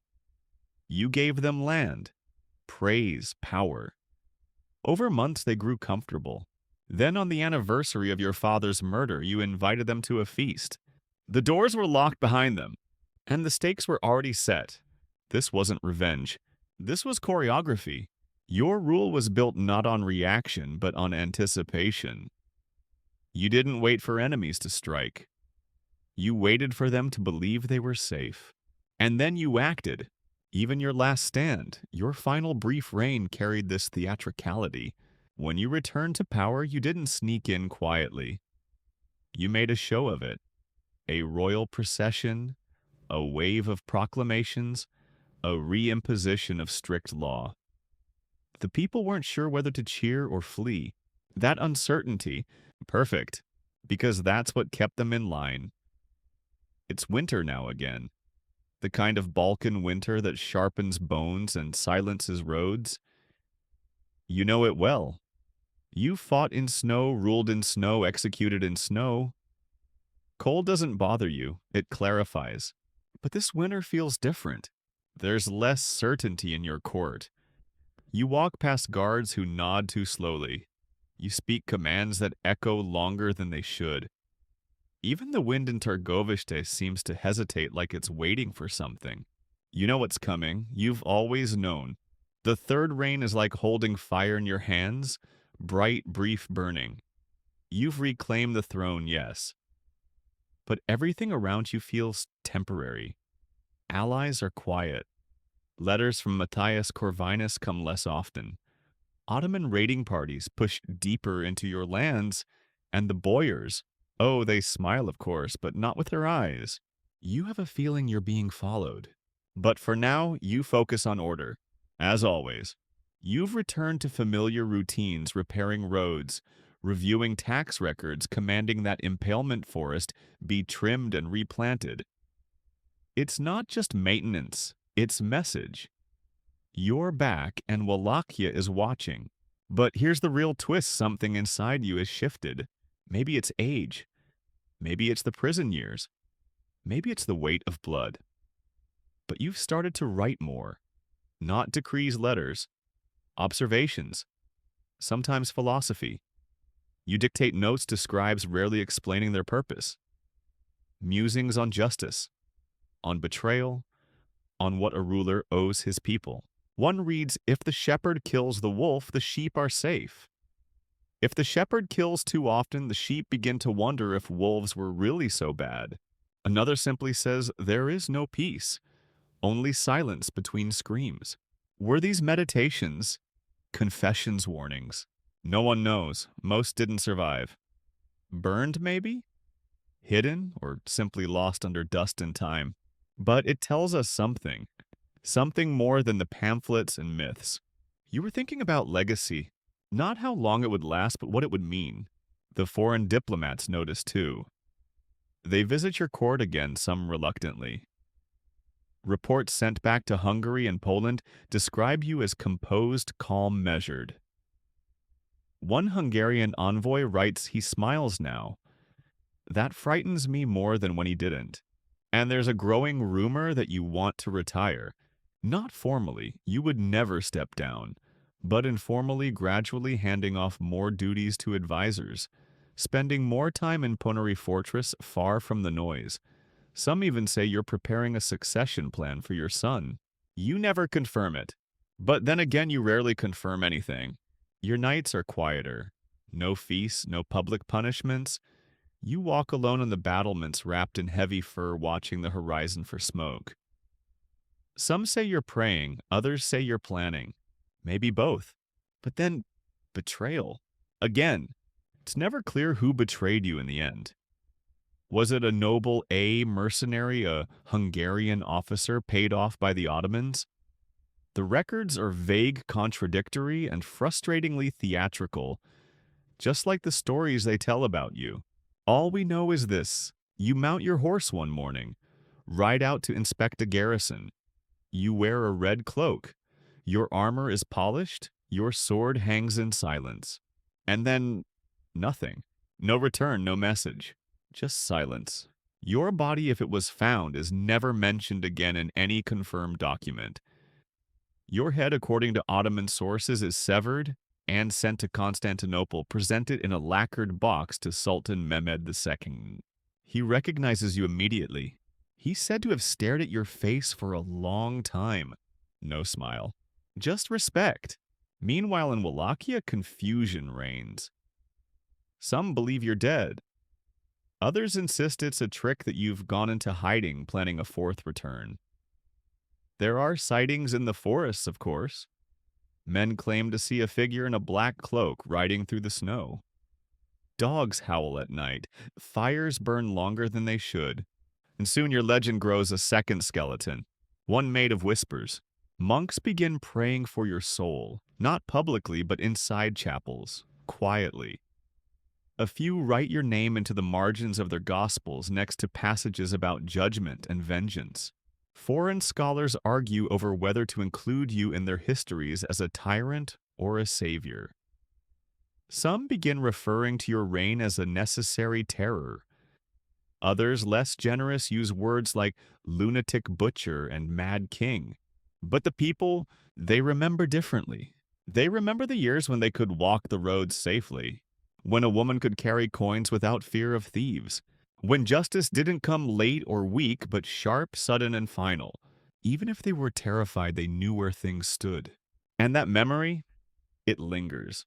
In some villages, peasants still nail iron spikes into their doors, not for vampires, but for lawbreakers. In others, they tell children that if they lie, Vlad will visit their dreams. In monasteries, one or two priests add you quietly to their list of the damned, and then cross it out just in case. And in modern Romania, you become national debate. Are you a monster? A misunderstood genius, a necessary evil? Tourists line up at Bran Castle still believing it was your home. Scholars shake their heads, locals roll their eyes, but no one stops them. Why would they? Your name sells. Dracula. It sells t-shirts, wine hotels, and history tours. But somewhere buried deeper than all that commercial noise, your real legacy smolders. Not in castles or costumes, but in the uneasy feeling that power, real power, doesn't come from blood or crowns. It comes from control. And you mastered that. Utterly. Centuries pass and still your name clings to history like smoke to stone. In the cities of Europe, you're a footnote. In the villages of Romania, you're a shadow. But wherever people gather to tell stories around hearths and books and classrooms, you're never far away. Vlad, Dracula, the Impaler. 3 names. One legacy always uttered with the pause. It's strange, isn't it? For someone who ruled for only a handful of years in total, your impact is anything but small. Let's talk about that impact. Wallachia changed after you. Not immediately and not always for the better. The Boyars returned to their scheming. The Ottomans pushed harder. The Hungarians, Poles, and Moldavians all fought over influence like dogs over marrow. But for a few brief, unforgettable periods when you sat on the throne, the chaos paused. And that pause, it stayed in memory. Even the Ottomans, who never exactly sent you flowers, spoke of you with a tone just shy of awe. Kazakh they called you. The Impaler Lord. A name both mocking and respectful said with a shudder and a small reluctant nod. You left scars across the land, some literal, some political, some cultural. Your reforms brutal though they were inspired imitators. Rulers who once looked at law as a polite suggestion began to see it as a blade. You made consequences tangible. And for a while that changed everything. Trade routes once choked with bandits stayed open. Court corruption decreased. Foreign merchants once hesitant began to return carefully, of course, with taxes fully paid and paperwork very, very complete. Your coins minted with your own mark found their way into foreign markets. Not valuable for their metal, but for their symbolism. A tiny round reminder this land is ruled. Later scholars tried to untangle the math of your reign. Did more people die under your rule or live more safely? It's a difficult question. After all, justice under Vlad was not soft, but it was swift, predictable, even-handed if terrifying. Steal and you were punished. Lie and you were punished. Plot and you were punished publicly with fanfare. You didn't just punish people. You punished the idea of getting away with it. That has a strange moral gravity. Even your enemies had to admit it. In one German pamphlet intended as a smear campaign, an anonymous writer admits almost begrudgingly under Dracula, a man could sleep in his vineyard and not be robbed. A strange compliment buried inside an accusation. And then there's the architectural legacy. Poenari Fortress, the stone spine of your reign, still stands in part. It's not grand like Bran, not theatrical, not even that easy to reach. You built it as a refuge, not a tourist trap. It watches over the Argeș River like a tired sentinel. Visitors today climb nearly 500 steps to reach it. Some grumble, some stop halfway. But those who reach the top find something rare quiet. The kind of silence that doesn't feel empty but waiting. And then there's the view. You stood there once cloaked against the wind surveying your land.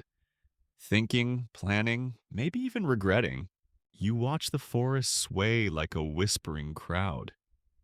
You watch the mountains stretch away into enemy territories. You thought about who you were. A prince. A monster.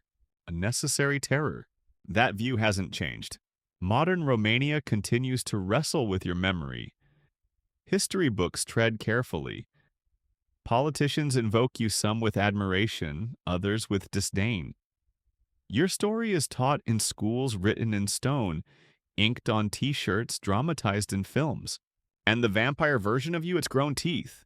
Since Dracula's publication in 1897, your myth has exploded. There are more than 200 films, dozens of novels, comics, cartoons, video games, even breakfast cereals.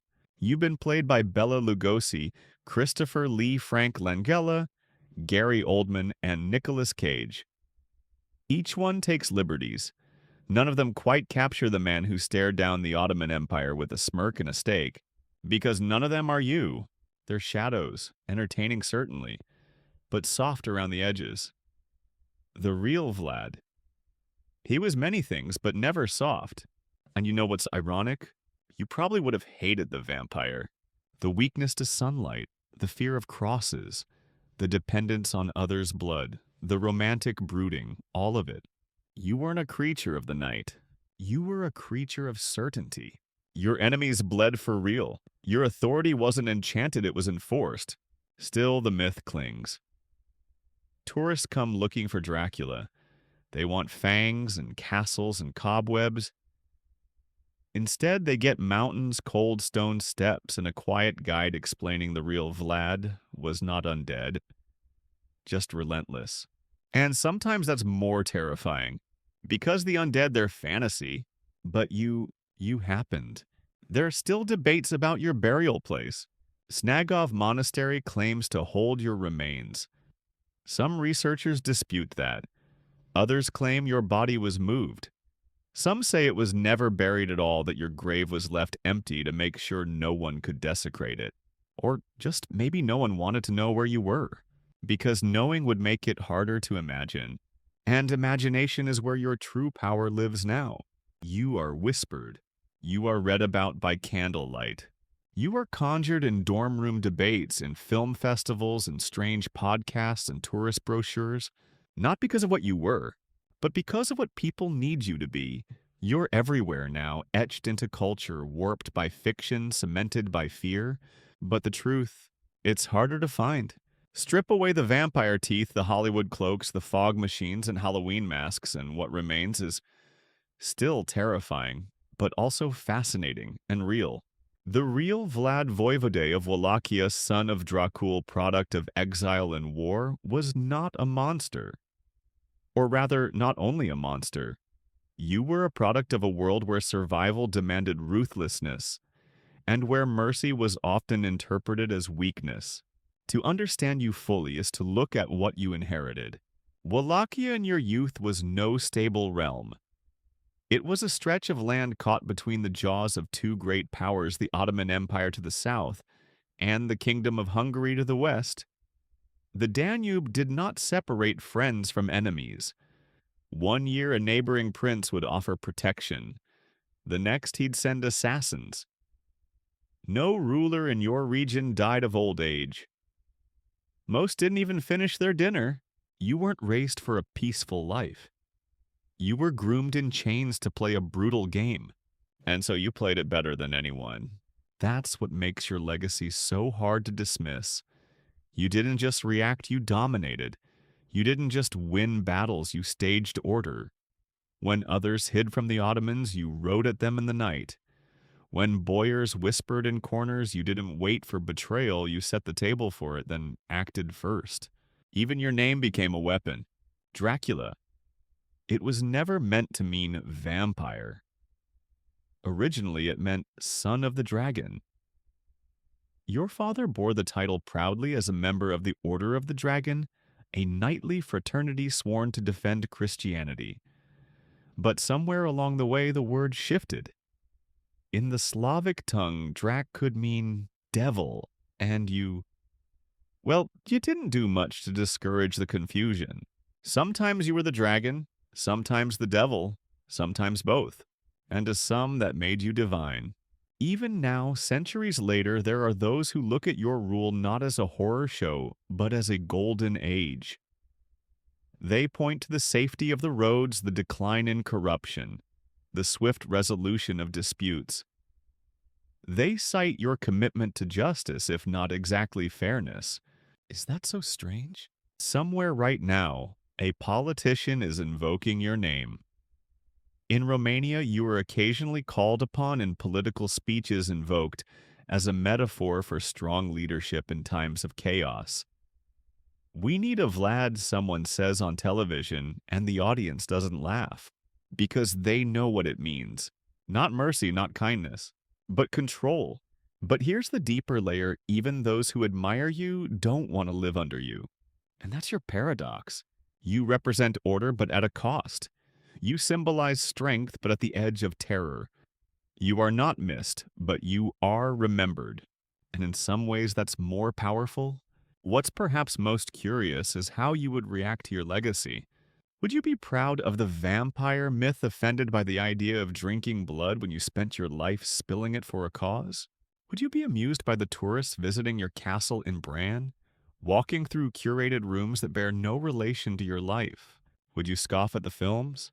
At the pop songs at the cereal boxes? Or would you smile at the irony that you, of all people, became immortal, not through sainthood or conquest, but through fear twisted into fantasy? You might laugh, or you might sharpen a stake. Some scholars have attempted to humanize you. They argue that you were in your own grim way a reformer, that your punishments, however horrific, were proportional to the corruption you fought, that you introduced a kind of harsh egalitarianism, that in a lawless land you created something close to justice. Others recoil at this. They see only the blood, the corpses on stakes, the feasts that turned into executions, the fields littered with the dead. And that's the thing about you. You resist interpretation. You're not a villain in the neat modern sense. You're not a hero either. You're the uncomfortable middle, the figure who cannot be reduced, only reckoned with. And maybe that's why you've lasted. History remembers conquerors, yes, but it never forgets contradictions. The man who inspired fear and stability, the prince who became a monster, then a myth, then an industry. In that sense, your immortality has nothing to do with blood. It's about complexity. You are what happens when order is enforced by terror. You are the price of peace carved into a battlefield. You are the reminder that sometimes horror is not in chaos but in clarity. And long after your bones, wherever they may lie, have turned to dust, your story walks on film reels, on old woodcuts, en coin, and sometimes in people's dreams. The truth is, you don't rest. Not really. Not in tombs, not in history, not even in memory. You remain in circulation, not just in textbooks or folklore, but in the more mysterious spaces: the pause in a guide's voice, the superstition behind a closed window, the way the moonlight seems to linger too long on the ruins of Ponari. Your death, like your life, is an unresolved chapter. That's part of your grip on the world. Let's return to the moment you vanished. You fell in battle, it said, slain by your own men, or by an Ottoman blade, or maybe mistaken for an enemy officer and cut down in the fog. There are too many accounts and none of them agree, which means all of them might. But it's your head that causes the real stir. It's reportedly sent to Sultan Mehmed II in Constantinople, presented in a box, preserved, displayed on a stake. The Sultan, they say, stared at it in silence. Some claim he kept it on his desk for a while. A reminder. Others say it was tossed into the Bosphorus once the smell grew inconvenient. But your body? That's where things get strange.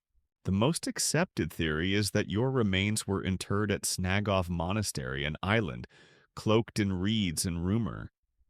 It's quiet there, the kind of quiet that hums with possibility. A gravestone marked simply resting beneath the altar. It would be poetic if not for the fact that when archaeologists opened the grave in the 1930s, they found nothing. No body, no artifacts, just animal bones. So the question remains, where are you? Historians have proposed several sites: secret graves, hidden crypts, lost tombs buried beneath monasteries that burned or vanished. Some suggest you were buried hastily by loyal soldiers far from the eyes of enemies. Others think the Ottomans took your body as well and destroyed it to prevent martyrdom. But maybe your tomb is empty because it was meant to be. A symbol, a warning, a space left blank on purpose so your story never truly ends. That idea caught on quickly. Local legends sprang up. Vlad is not dead, they whispered. He sleeps, the same way King Arthur sleeps beneath a hill. The same way myth always outlives death. In the 20th century, Romanian nationalism embraced you again. Not the vampire, not the fiction, but the ruler, the strong leader, the man who brought order. The name Vlad Tepes appeared on statues, street signs, school curricula. Postcards featured your face. Textbooks softened your edge.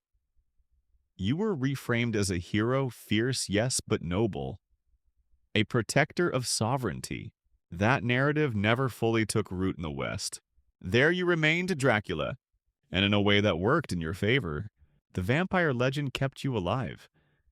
Not just figuratively, but commercially, culturally. Every time a Dracula film premieres, your image flares again. Every Halloween costume with a black cape and plastic fangs traces its lineage back to you, not directly perhaps, but undeniably. And through all of this, the academic reappraisals, the gothic horror adaptations, the pop culture overload, you continue to occupy that rare space. A person everyone knows but few truly understand. People think you drank blood. You didn't. They think you slept in a coffin. You didn't. They think you lived in Bran Castle. You definitely didn't. But they feel something when they hear your name, and that feeling, that's the real immortality. It's why people still hike up the cliffs to your ruined fortress. Why they still light candles at monasteries. Why tourists take pictures of gravestones that may or may not be yours. Why history documentaries always return to your story like a cold hand on the shoulder. Because even if they don't know what's true, they know that you are real. And that blurs the line between history and legend just enough to keep the door open. A creaking door, with a long corridor behind it, and maybe a figure in the dark. Always watching, never blinking, forever waiting for the next time someone says your name, and wonders what it really meant. The story was supposed to end, but stories like yours never cooperate. You died. Probably. Maybe. Someone definitely did. A head was shown, a grave was filled or not, and Wallachia moved on. New rulers came, and none of them lasted. The Ottomans kept pressing. The Hungarians kept meddling. The Boyars kept whispering. But none of them were you.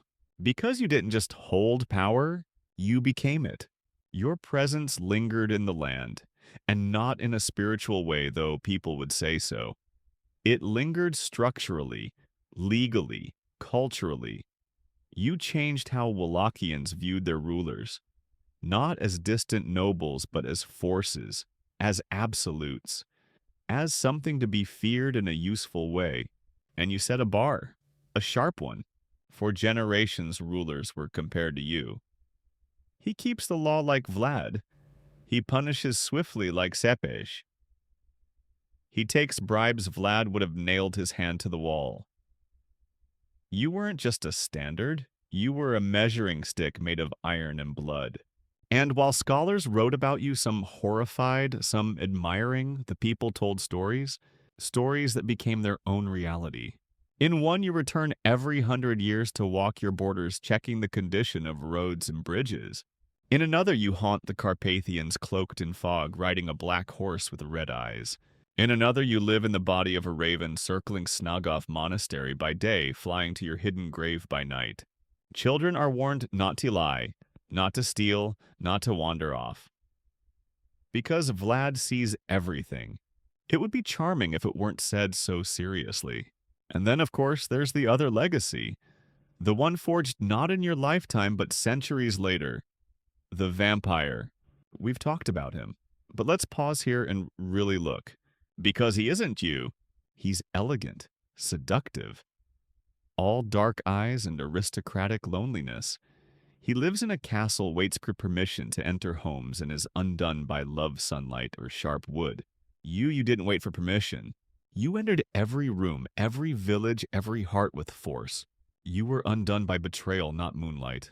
You slept with your sword beside you, not in a coffin. And if someone drove a stake through your heart, it was because they were very brave and very late. But here's the irony: the vampire made you bigger. Bram Stoker's novel wasn't the end. It was the beginning.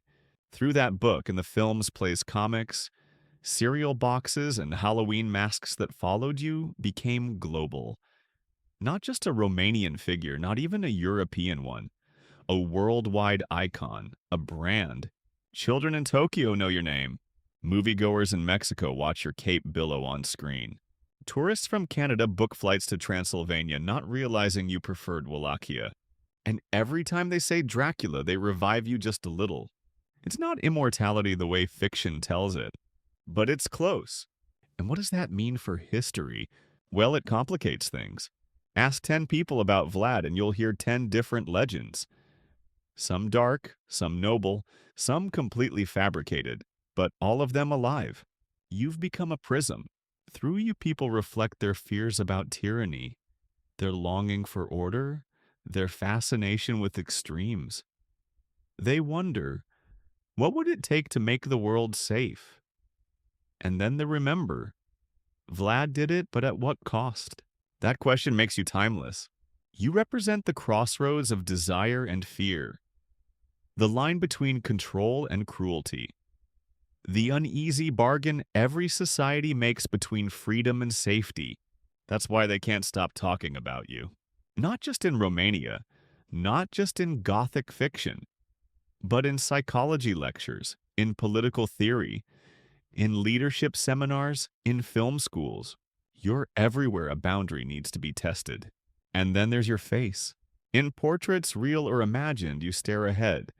Eyes narrow, brow heavy, mustache stern. You don't smile, you never smile, because smiling implies invitation, and you didn't invite people. You summoned them, and they came. Still do. There are museums dedicated to you, tours, documentaries, academic conferences. And at every one, someone raises the question, was he a hero or a monster? And someone else always replies, why not both? Because you blurred that line. You made it harder to separate justice from brutality, order from fear, ruler from myth. And in doing so, you outlived them all. Kings fall, empires crumble. But Vlad adjusts his cloak, sharpens a fresh stake, and prepares for another retelling. So now, here you are at the edge of myth, the end of memory, and still very much alive in the strange space between history and imagination. What if we learned that you were not just Vlad the Impaler, you were Vlad the Unyielding, Vlad the Survivor, Vlad the stage director of Dread. You ruled a land of wolves' empires and betrayal with the unflinching precision of a man who knew every moment could be his last. You turned pain into policy, fear into stability. You didn't just wield power, you performed it. With a raised eyebrow, a sharpened stake, and a deep understanding of how long stories last when they're soaked in blood and theater. And you weren't wrong. Your reign was brief, your death ignoble, your grave missing. But your story, endless. And that's the thing about stories like yours, they aren't remembered because they're tidy. They're remembered because they won't stop echoing. Because every generation reopens your file, puzzled, intrigued, unsettled. Every era asked the same questions with new eyes. Was he necessary? Was he evil? Would we do the same? And the answer, whispered uncomfortably, is maybe. You weren't the first to rule with terror, but you were one of the few to do so with such intent, such style, such unsettling effectiveness. And no matter how many cloaked vampires show up on screen, no matter how many plastic fangs bear your borrowed name, the real legacy lies deeper. Not in fiction, but in the enduring chill people feel when they realize that you meant it. You didn't drink blood. You bled others to make a point. You didn't sleep in coffins. You built open graves as messages. You weren't undead. You were unforgiving. And that's scarier, because that's human. Your story is what happens when humanity bends toward its darker instincts, but does so with absolute clarity.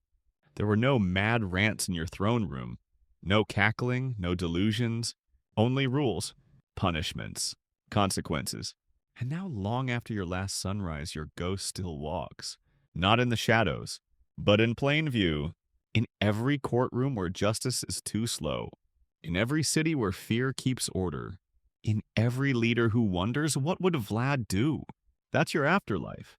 Not as a bat or mist or crimson-eyed predator, but as a benchmark, a name invoked when safety matters more than kindness, a figure summoned when people believe that terror might just for a while fix things.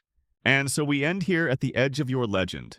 You are gone and not gone, buried but never found, damned but never forgotten. And tonight somewhere someone will say your name again, not to summon you, but to explain something they can't quite justify. Vlad would have known what to do. That's immortality. That's power. That's you. The stakes are gone now. The roads are quiet and the torchlight has faded. The fortress sits in silence. No soldiers patrol. No screams echo through the stone halls. Even the wolves once so restless sleep soundly tonight. You've left the story now for a while, gone back to whatever shadow or whisper your legend inhabits. And as we pull away from the cold ridges of Wallachia, from the ruined towers and the tangled forests we leave behind, not just a man, but a question. One that hums gently like wind under a door. What kind of world makes a Vlad necessary? But let that question rest. You've had enough darkness for one night. Breathe deep now. Let your shoulders soften. Let your jaw unclench. The fog over the mountains is just mist now, not omen. The rustle outside your window is just wind, not footsteps. The shadow in the hallway, it's just your imagination. Let the silence stretch long. Let the weight of centuries dissolve into the pillow beneath you. You've walked through fear tonight, not just of a ruler, but of the fragile balance between chaos and control. You followed a prince who chose clarity over kindness, certainty over mercy. But the story's over now. The tale has been told. Close your eyes, sink into warmth, and rest easy knowing that even legends grow tired. I'll be here with another story for you tomorrow night.